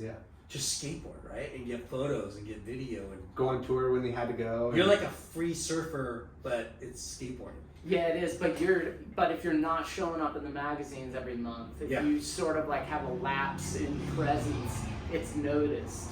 Toy Machine used to take all of the riders on all the teams' foundation, Toy Machine, they used to send out like, here's who got photos in these magazines. And so it'd be like Don Nguyen got the most, or Harmony got the most, or Billy Marks got the most this month, and then you would get photo incentive checks too with that. So it'd be like on top of what you made. If you had the toy sticker on your nose and you could see it around your board, you could see it, you got extra money. If it was just like a single page or like a little square, you maybe get a couple $100. If it was a cover, you maybe got like $3,000 or something. Remember that they did it in all the sports, but like the advertising and editorial meters, they would run it like once a year, like exposure meter, and it would have the what athletes got all the cover or the ads, and then who got the editorial matched up, and see how it correlated. It's kind of fun. How funny, because that's a business. I mean, Toy Machine's paying you guys to get coverage, marketing, because you're the athletes and the stars of the brand. So if you're not, showing up in the magazines or the videos, you're worth less. Totally. But like with training, did you train Like, did you work out? Never. Physical, like, isn't that funny? Oh yeah, it's so funny. We used to be so Never stretching. I would have thought like, man, I better learn how to do the splits because how many times you just see the legs. I know. Yeah, Your training was skateboarding. Yeah, training was skateboarding, and Yeah. there's no like. I mean, I'm sure like Nigel probably gets a massage and visits a physical therapist like every probably few days, I would think. Yeah. You know, and if looking back, I probably would do the same thing. Like, oh, I'm gonna go visit the doc and have him like adjust me so that I'm like performing at my highest level. Yeah. Like, but there just wasn't that. There wasn't that. That was like sort of like the pre-globalization. Like now that Nike's involved and all these different brands kind of brought it to this globalized place that it's at now. There's trainers and there's a lot more on the table. They want to protect their investments Nutrition, too. You know, nutrition, we need diet. we need this guy to last a few more years. We're paying him shit of money. Like, let's make sure, and they're doing it with all their other athletes anyway. So it's like just makes sense. The knowledge too of the benefits of that, I feel like wasn't a generally known thing. I feel like nowadays people are so much more health conscientious. Yeah. Like, oh, I don't eat wheat because it's not the same as it used to be, or oh, I don't do this, and it's like people are so much more affected by those things. I mean, like, dude, in the early 2000s, like a lot of people still smoked. Like, you could smoke in restaurants in like most of the for country sure. and stuff. Like, it's so different now. Like, it was just. The candle was burning at both ends and nobody cared. I mean, that's how it was. Yeah. If There was no such thing as gluten-free. No, hell no. Yeah, I had a Dr. G, chiropractic sports doctor, I've seen him a few and times. he was, I mean, a blessing for us, man. It's like, we go in a couple days a week when we're home. You know, we travel a lot, but when we're home, we were in there like getting worked on. It was beneficial, that's for sure. Oh yeah, you hit the water and you're like, wow, I feel balanced. Like I feel like I can move my hip a little better today, my back. Yeah. So surfing. Yeah. When did surfing become more of your passion too? Well, like I was saying, like when I was really young, I got into surfing, and then Scott Cooper taught me to surf and taught his son at the same time. So we were always just going out, you know, anywhere we could. They lived right off Brookhurst, so that was like the spot. Yeah. You know, medium tide, we'd head down there and just surf there. Sick. And then when I got sponsored by RVCA, I still was like shortboarding and everything, and then I started hanging out with Nost and stuff like at RVCA and like skating the bowl and stuff with him, and he's like, dude, you should try to ride a log. Like I was just like, I don't really like. I mean, I was aware of like the endless summer and I appreciated like the sort of like classic, you know, era, and like he sort of was the person that was sort of harnessing behind Joel Tudor. He was like the person that was sort of harnessing that energy and that oh, for sure, pulling from the classic aspects of surfing. And he was writing for Robert August at the time. He's like, dude, you should come down to Robert August, like check it out. So I went to Robert August, and they had a bunch of his pro model in different colors and stuff, and he was like, can I give Josh one of these boards? So Nosy gave me one of his pro boards, and nice. So that was like, that really got me like out in the water again. I was surfing like a little bit, shortboard, but here and there. And did you own a board? I did. Okay. Yeah. What were you riding before the? Almeric, everyone. But when I was a Grum, I had an Aloha board. I had a TNC when I was a kid. I had a Rusty. Nice. Yeah, I had a few different boards that were really good.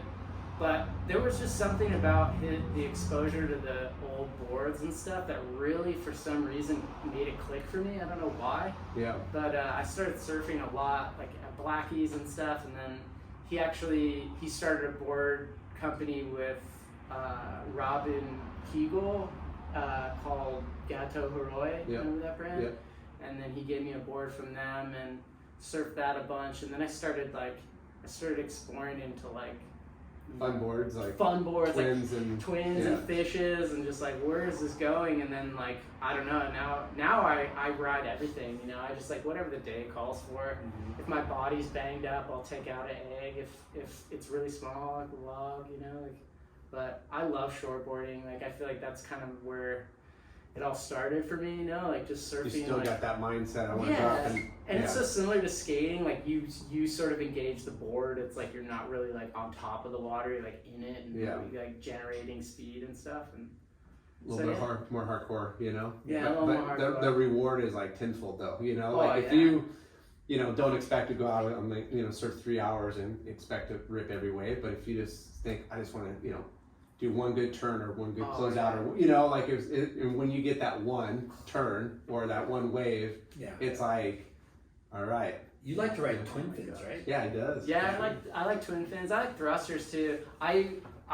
Dude, I caught a wave at sunset. It was like probably a couple feet overhead when I was in Hawaii last time, and I was on a board that was probably a little too small for that day, and it was a twin, and it went. I mean, it's fast.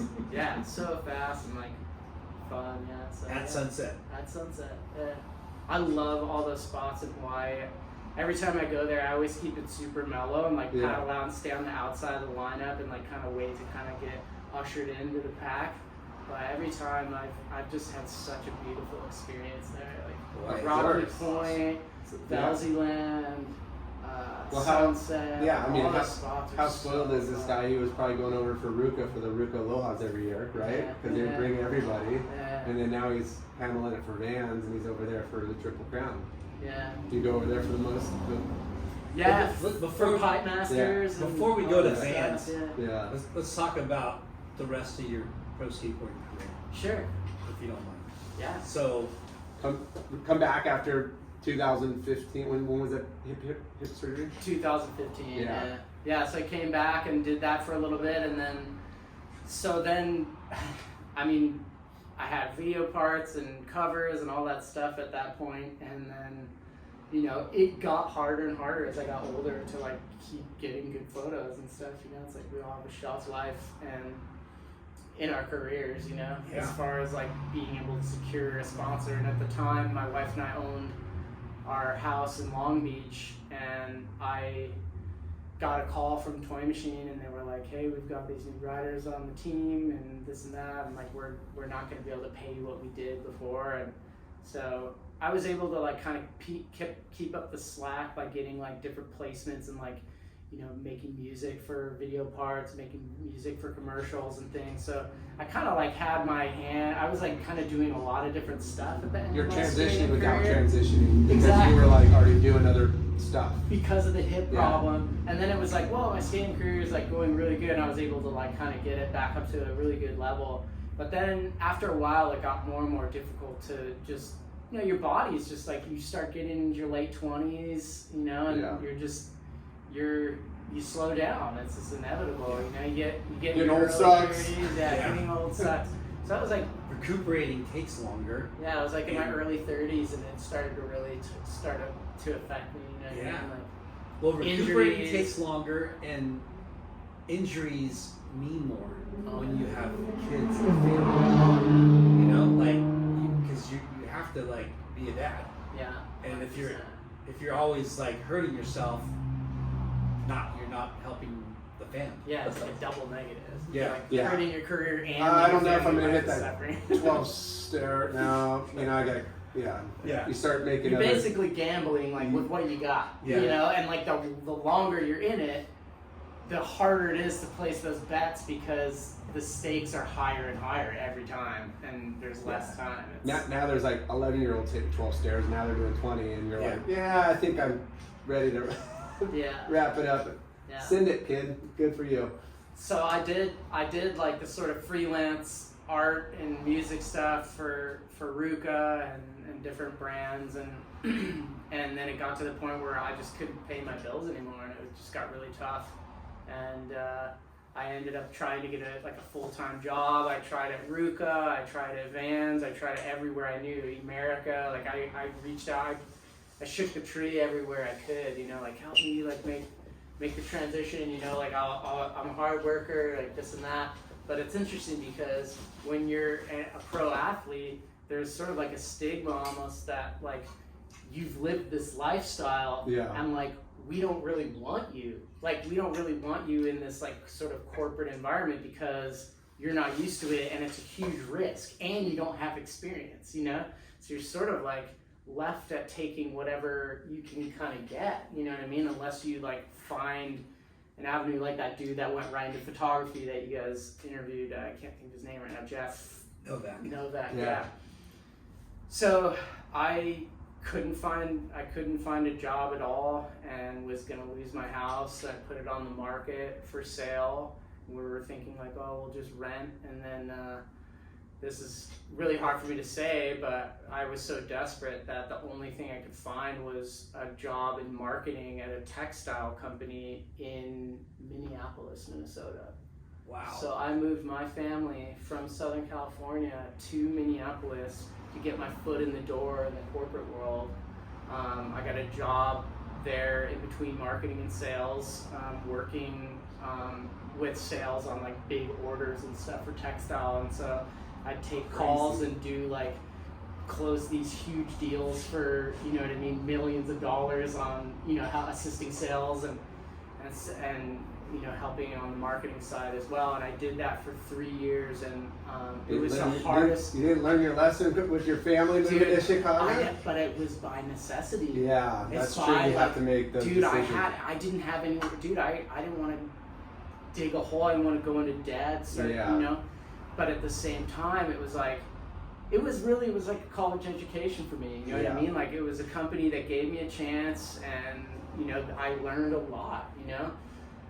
But about 3 years into it, my mental health started to suffer. I really started to miss Southern California. Like, it's my home here. Like, I couldn't, like, I bought a house on a lake. I had a sailboat. I had all this stuff. But it wasn't Southern California. And it basically got to the point where I quit my job, and we sold the house and moved to California on faith. Wow. And I was like, I'm supposed to live in California. I'm moving back. We're doing this. And my wife was like, she saw how bad my mental health was becoming, that she was like, we have to do this. Like, it'll work out. You know? Yeah.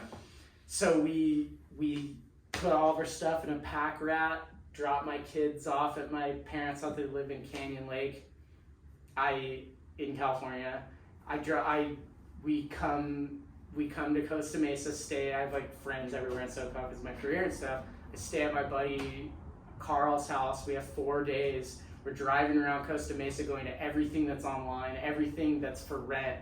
You know, I don't have a job. I don't have anything, right? Like, I'm like just to rent a place is a struggle because you got to show like proof, you know, W-2s and bank, you know, like it's totally. So we exhaust every single opportunity online that exists, and it's like, well, I don't know if it's gonna work out. I don't know what the next chapter holds for us. Like, I don't really want to move into my parents' like place. Like, like you gotta imagine at this point like the humbling that I went through. You know what I mean? Yeah. I just got my ass kicked out in the Midwest. Like, there was some beneficial things to going there, but overall it just hurt me. I made money on the house there, but I got punished on the house out here because I bought it in 2006, and then in 2008 the market collapsed. I rode the end tails of my career through it. I put my life savings in the house, over $100 grand, into the house in Long Beach, and it went from being worth $500,000 to being worth $350,000. So I lost all my money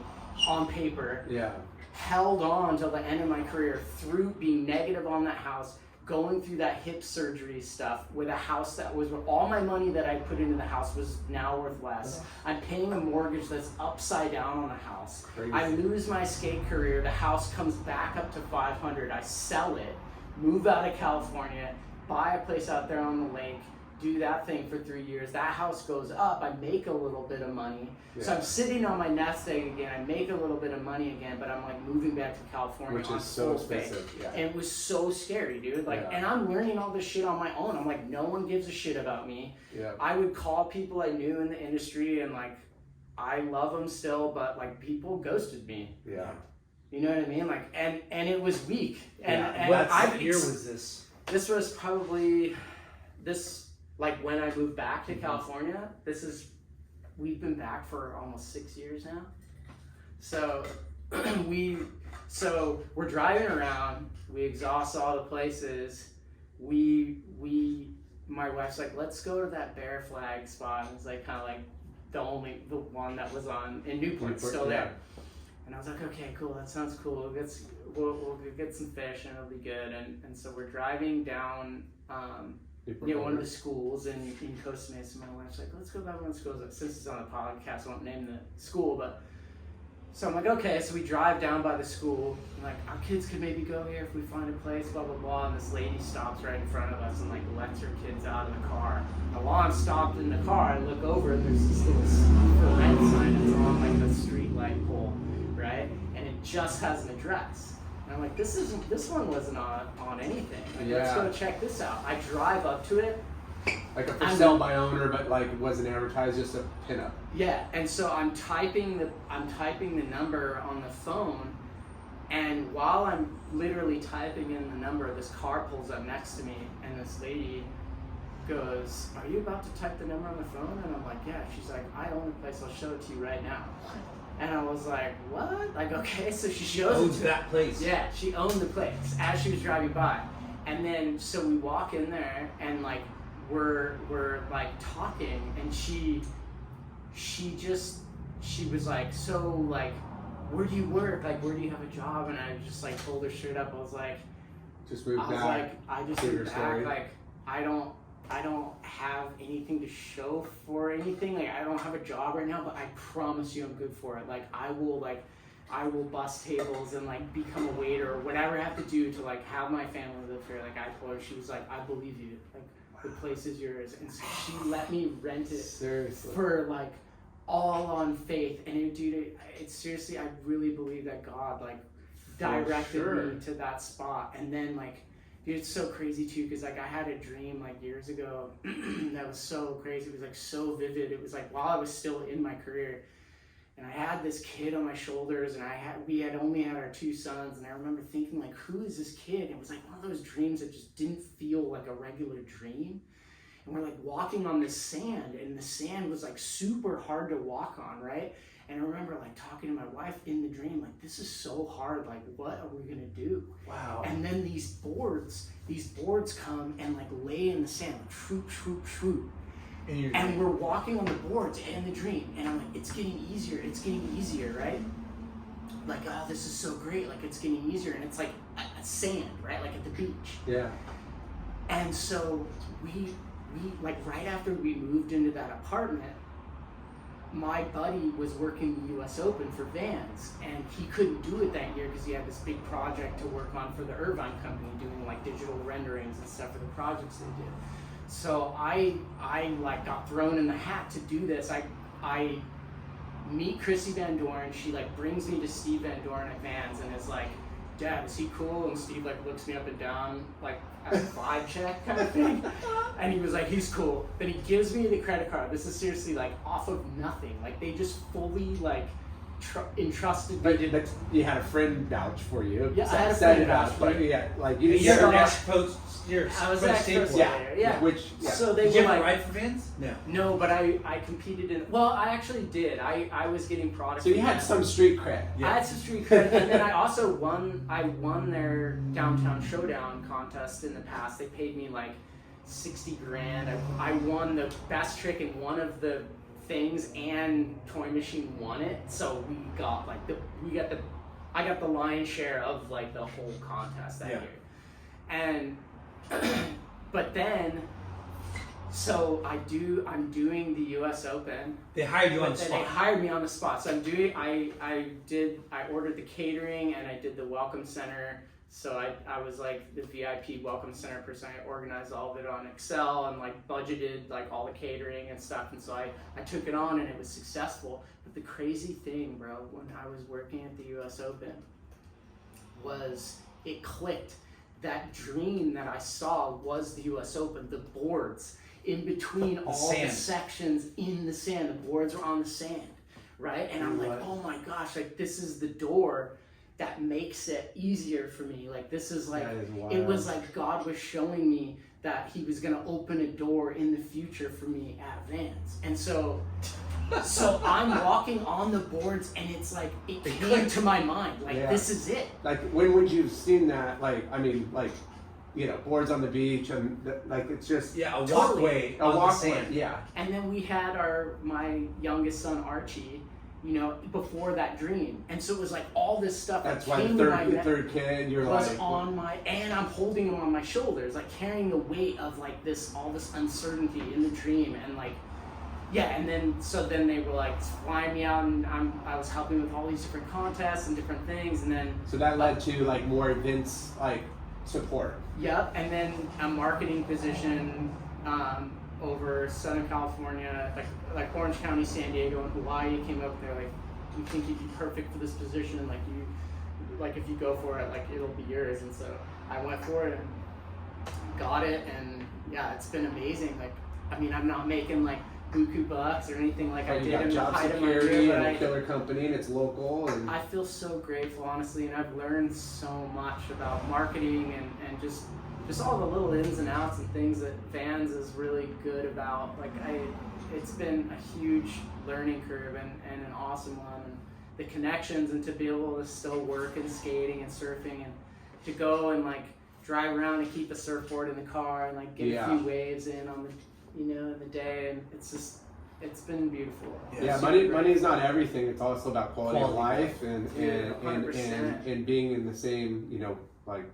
industry that has been, you know, giving you your whole life, you know. 100%, and I know that. I know from firsthand, because I was making good money when I was living in Minnesota, and there was no amount of money that could reciprocate the feeling of when you are paddling into a wave and you feel that energy first click, and you stand up and you get out of the water and you're literally like high. You know what I mean? It's like there's no. It's so therapeutic, but in so many ways. I'll never live away from the ocean ever again for the rest of my life. My wife laughed at me because she knew she was marrying a surfer. Like, she knew I was one, and I'm like, I can't. You know, I gave her like the border. So the coast here runs, you know, kind of diagonal, and then every street's like north or northwest. You know, like.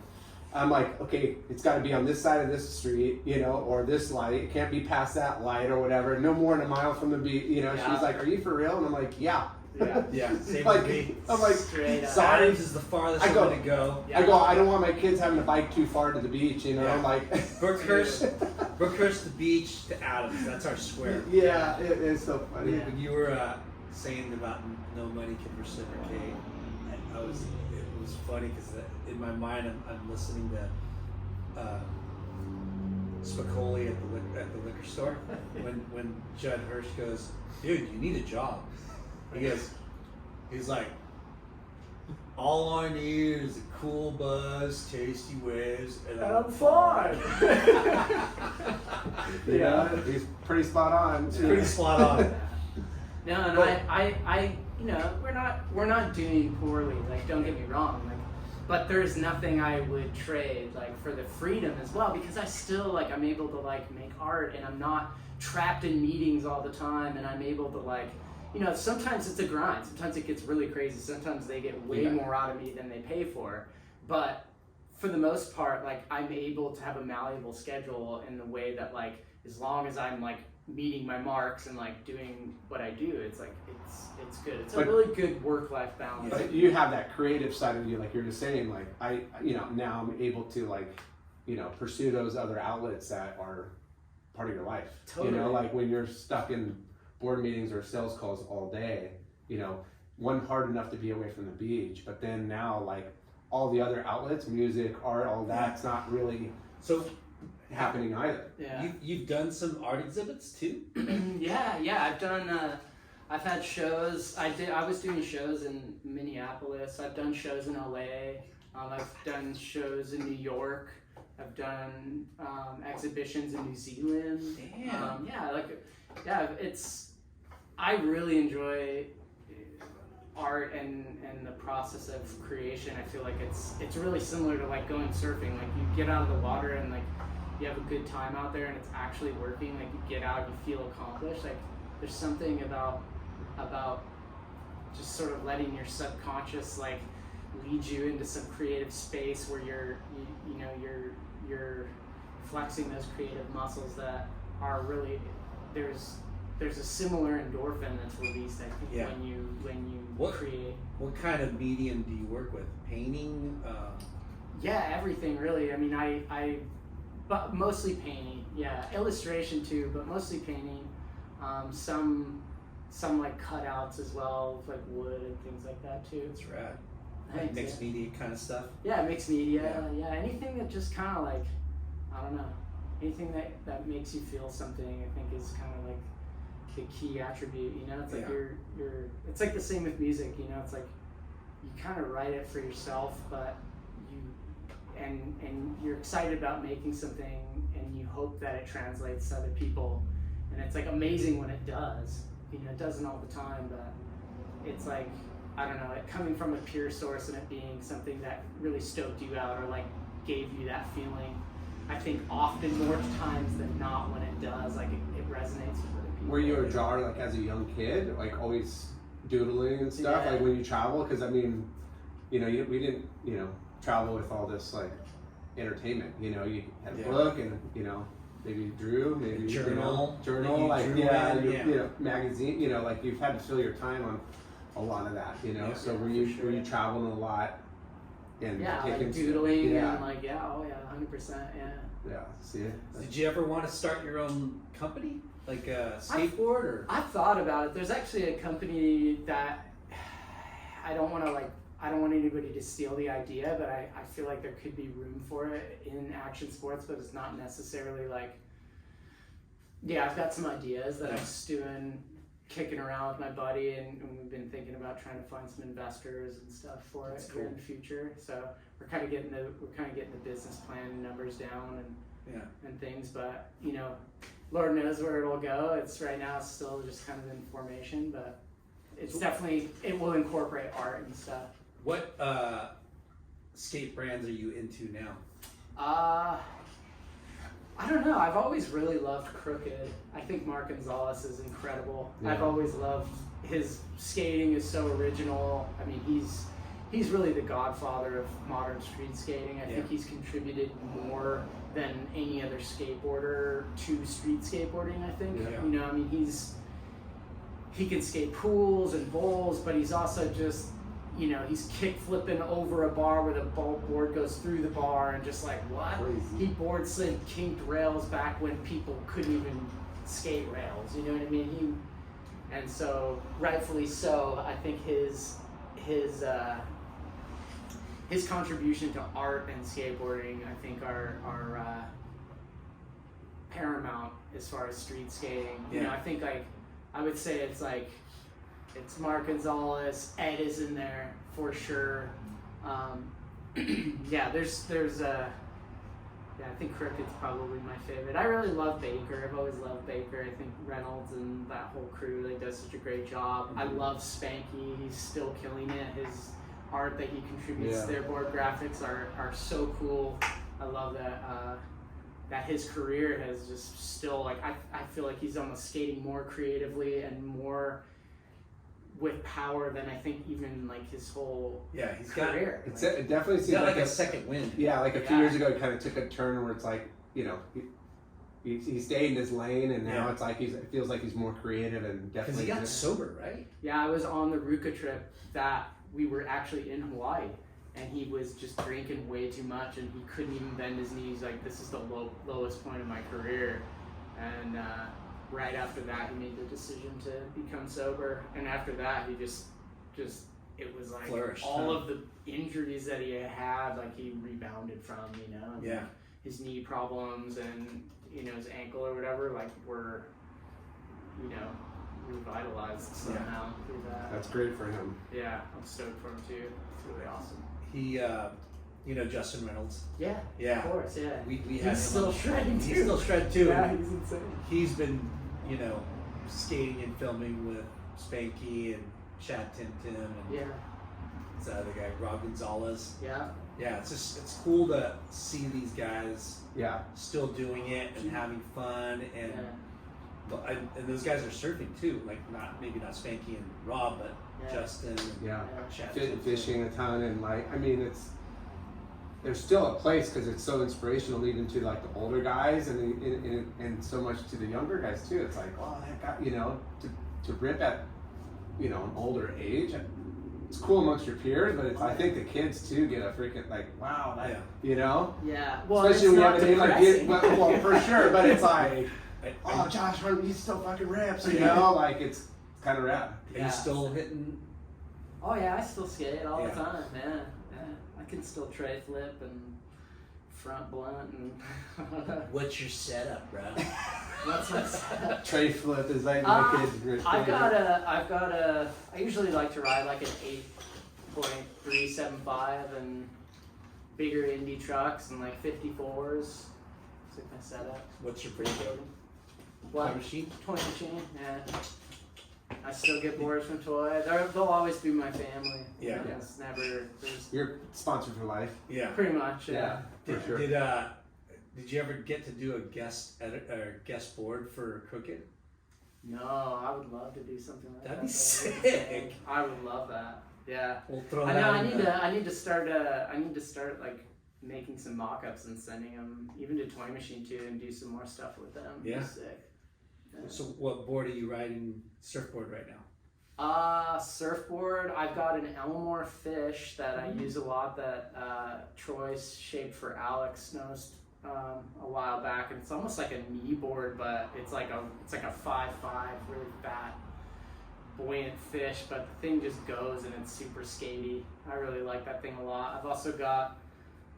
I've got a Rocket Wide Al Merrick that I really like. It's like I've got a thruster set up on that thing, and which is super fun when the waves are kind of smaller, you know, like it's like 2 to 3 to 4. I ride that. Which is common here. Yeah. Except for last week. Very common. But yeah, I mean, you need boards for all conditions. Yeah. Get you psyched. Yeah. You know? And then I have a 5.9 Russell shortboard that I really like a lot, and Grant helped me get that. Grand Noble? Yeah. Nice. Yeah, because he shapes for them and stuff. So yeah, and then I have a couple logs. I have a Troy Elmore log. I've got there's a shaper, Jack Sykes. Yeah. You know him? Yeah. Lineup. Yeah, lineup. Yeah. He has. I have an egg that he shaped that I've had for like 20 years, and it's like I just Still have it. board in my car. Yeah, it's such a beater, but it's just like a 6.9 or something, and it's just perfect. You could Was it mid-lengther before mid-lengthers were around? Kind of. Yeah, right? Yeah. And it goes in anything. And What's the fin setup on that one? It's a single fin. Yeah, and it's kind of tapered. It's like a pintail, but it's definitely more of a longboard look or sort of outline. Yeah. But it's an egg. It's like a pintail egg. That's cool. I was just remembering the sessions we had at, was that 26? Yeah. So fun. When it was big, dude. Yeah. That last swell. Dude, that big swell, was that in like February or something? I can't remember. January, late January? I think December. Yeah. Like, right after the holidays. Yeah. Yeah, that was unreal. It was like the Christmas and New Year's, because after that it just went. Yeah, the lower jetties was like the biggest it had like ever been. It was like so good. The lefts were just like it was going on. We had a couple days. Insane. Yeah. That was so fun. Sharing waves with him, it was so freaking fun. Yeah, dude. Yeah. I love it.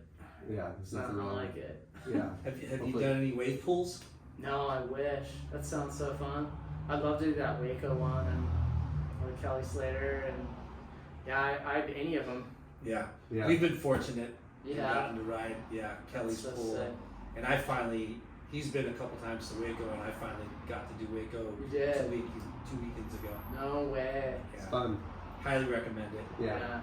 Oh, I just don't want to. Hey, like fly and skateboarding's drive. not a crime, wave pool's not a crime. No, I'm not against them at all. It sounds fun. Although it's almost like I feel like it's like if you're like content, it's like a drug, you're content with there's something, and it's like you just try something that's so next level. It's like how do you come down from that? Like it'd be like it's like for like addicts that like try heroin, they're just every like wave pool like they're addicted. Like it would like ruin surfing. Yeah. A wave pool is a straight up addiction, like mind screw, because you're like. It's the same every time, you know? We never experience that. Surfers, it's all, you could be at some reef spots that are kind of similar to Point Break, but like, you just start breaking down, and you're so analytical on like, okay, well, if I hold that turn, you know, like you just overthink it, Yeah. and you want more. You're like, I could do it better. Yeah. You know, I could. It's like it's human How did nature, we come right? up with Yeah. 70 grand to come back here? Yeah, Yeah, I was just in Hawaii. We didn't do that Washington D.C. trip. We went to Hawaii, and my son went and did the lineup at Yeah. Waikai, which is that like flow rider type wave. Sick, yeah. Yeah, and Where you go back and forth all the way Yeah. across the thing. And You look like you got it. it was like I had elbow injury, so I couldn't. I cooked it at Rocky Point. Got smashed. Had to get some stitches. But he Did you really? Yeah. On that trip? Yeah, and but we tried to do something fun with the kids, and that was on the hit list, and he did two sessions, which are like just about an hour, and yeah, he got it figured out pretty quick, and it was like, it looked so fun. He was like, can we do it again? Can we do it every time we come? And I'm like, I don't know. That's so sick. But it was super fun to watch it because it's a restaurant, killer setup, and Yeah. I mean, Are your it's kids not in- a wave. But you could work on technique. There's a little hip where you could like pop in air, and there's a rebound. I mean, it's good for Yeah, it looks super Training. yeah. Yeah. I always wonder because I've done like a couple little airs like surfing, like, Yeah. but I can only imagine where if you have a controlled environment, you'd be like, okay, here comes the section It's where like I can skateboarding. actually Yeah. an air and like perfect it a little bit. Yeah. For sure. Yeah, it gives that opportunity to perfect it and kind of work on. I would love Yeah. that. I mean, the whole Rick Kane North Shore scenario Yeah. could very well happen in the future. Like somebody from inland somewhere Yeah. that grew up surfing a wave pool There's always a chance. could be, you heard about that girl? I brought this up before, but there's some snowboarding girl, phenomenon, who's like 10 or 11 years old, Uh-huh. and she's a phenomenal snowboarder, but she's surf Waco, Mhm. and she's doing airs, like 360 airs, never been to the ocean. Insane. Dude, I don't know. Wild. I can imagine like there's got to be some way, like I can just envision like that big plunger one with Yeah. the lake. Like you could do that in so many places. You could have that thing in Midwest, like in Minnesota, they have 10,000 lakes there. Yeah. There has to be lakes there that I they met- could do that yeah. plunger. I met that guy They could, at like- Waco. Yeah. I forget his name now. What's it? Surf lakes? It's called surf lakes. Yeah. But there's Yep, Poon. all of those different technologies are so They're all great. in their own Yeah. way. Yeah. It just depends on like On the what money where you're- you want it and Yeah, how much space how and much money. space you got. Because I can imagine, like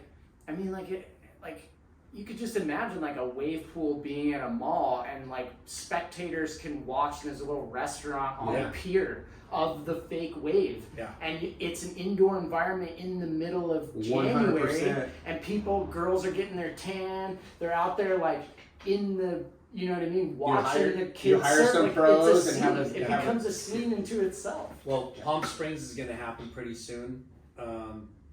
That's going to be open hopefully by the end of the year. Yeah. And then That's gonna be sick. There's gonna I'm gonna be- check that out. 2 in Palm Springs, and then there's going to be 1 in Oceanside. Oh, I heard about that. But the guy that created or was part of the creation founders of the Surf Lakes one, he was at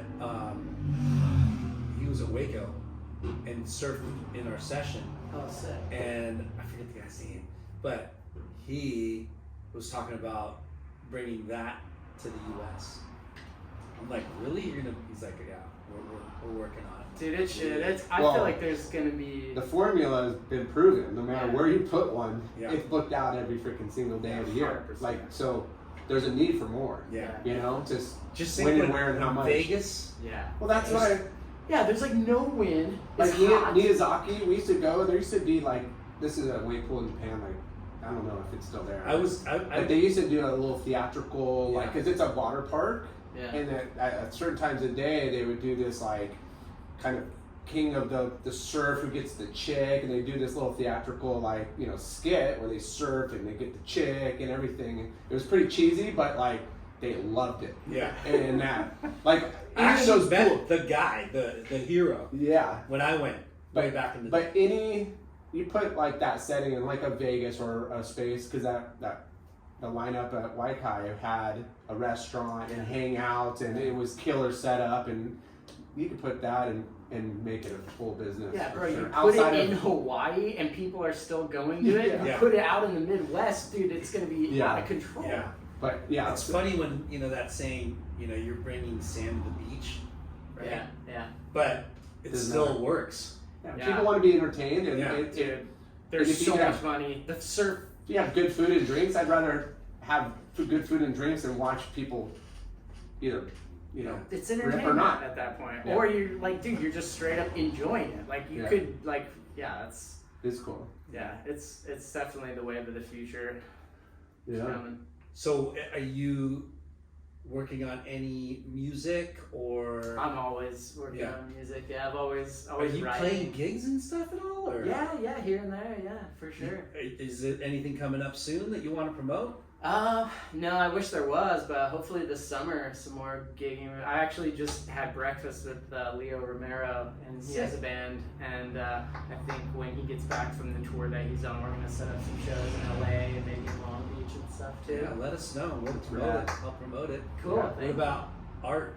Like Nothing on the docket right now. I do have some paintings and stuff I'm sitting on. I could probably put a show up pretty easily. yeah.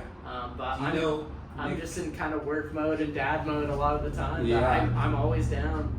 You So should, if anybody's listening to this and wants to do something fun, let's Yeah. do this. Bliss, remember Bliss magazine? Of course, yeah. How can I He's forget? got a gallery now. Oh, no way. Yeah, you should talk to Post him. Mason right here. What streets is it on?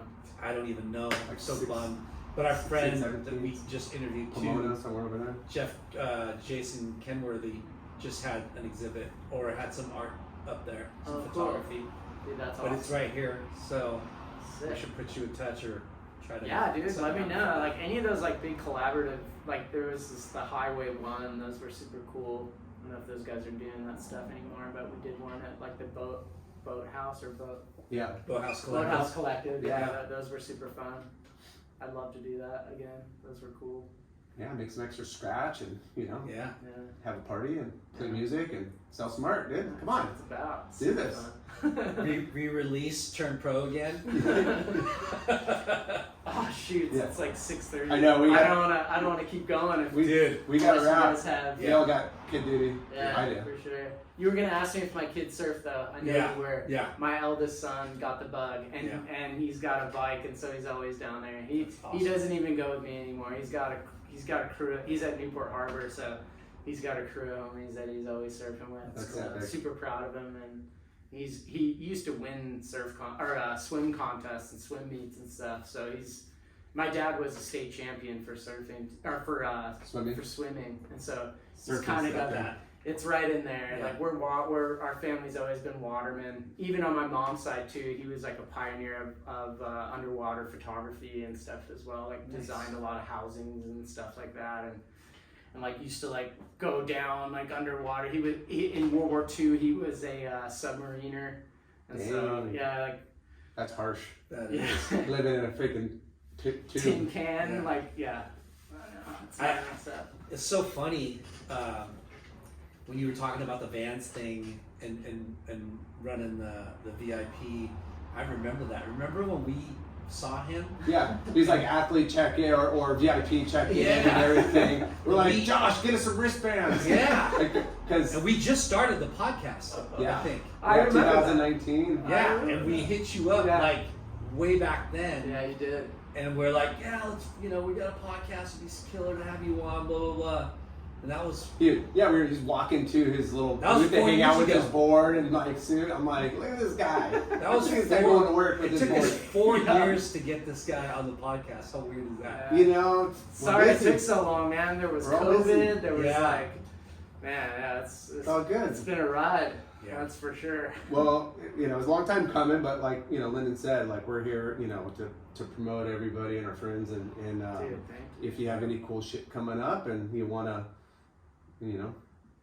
Well, promote, let us when know.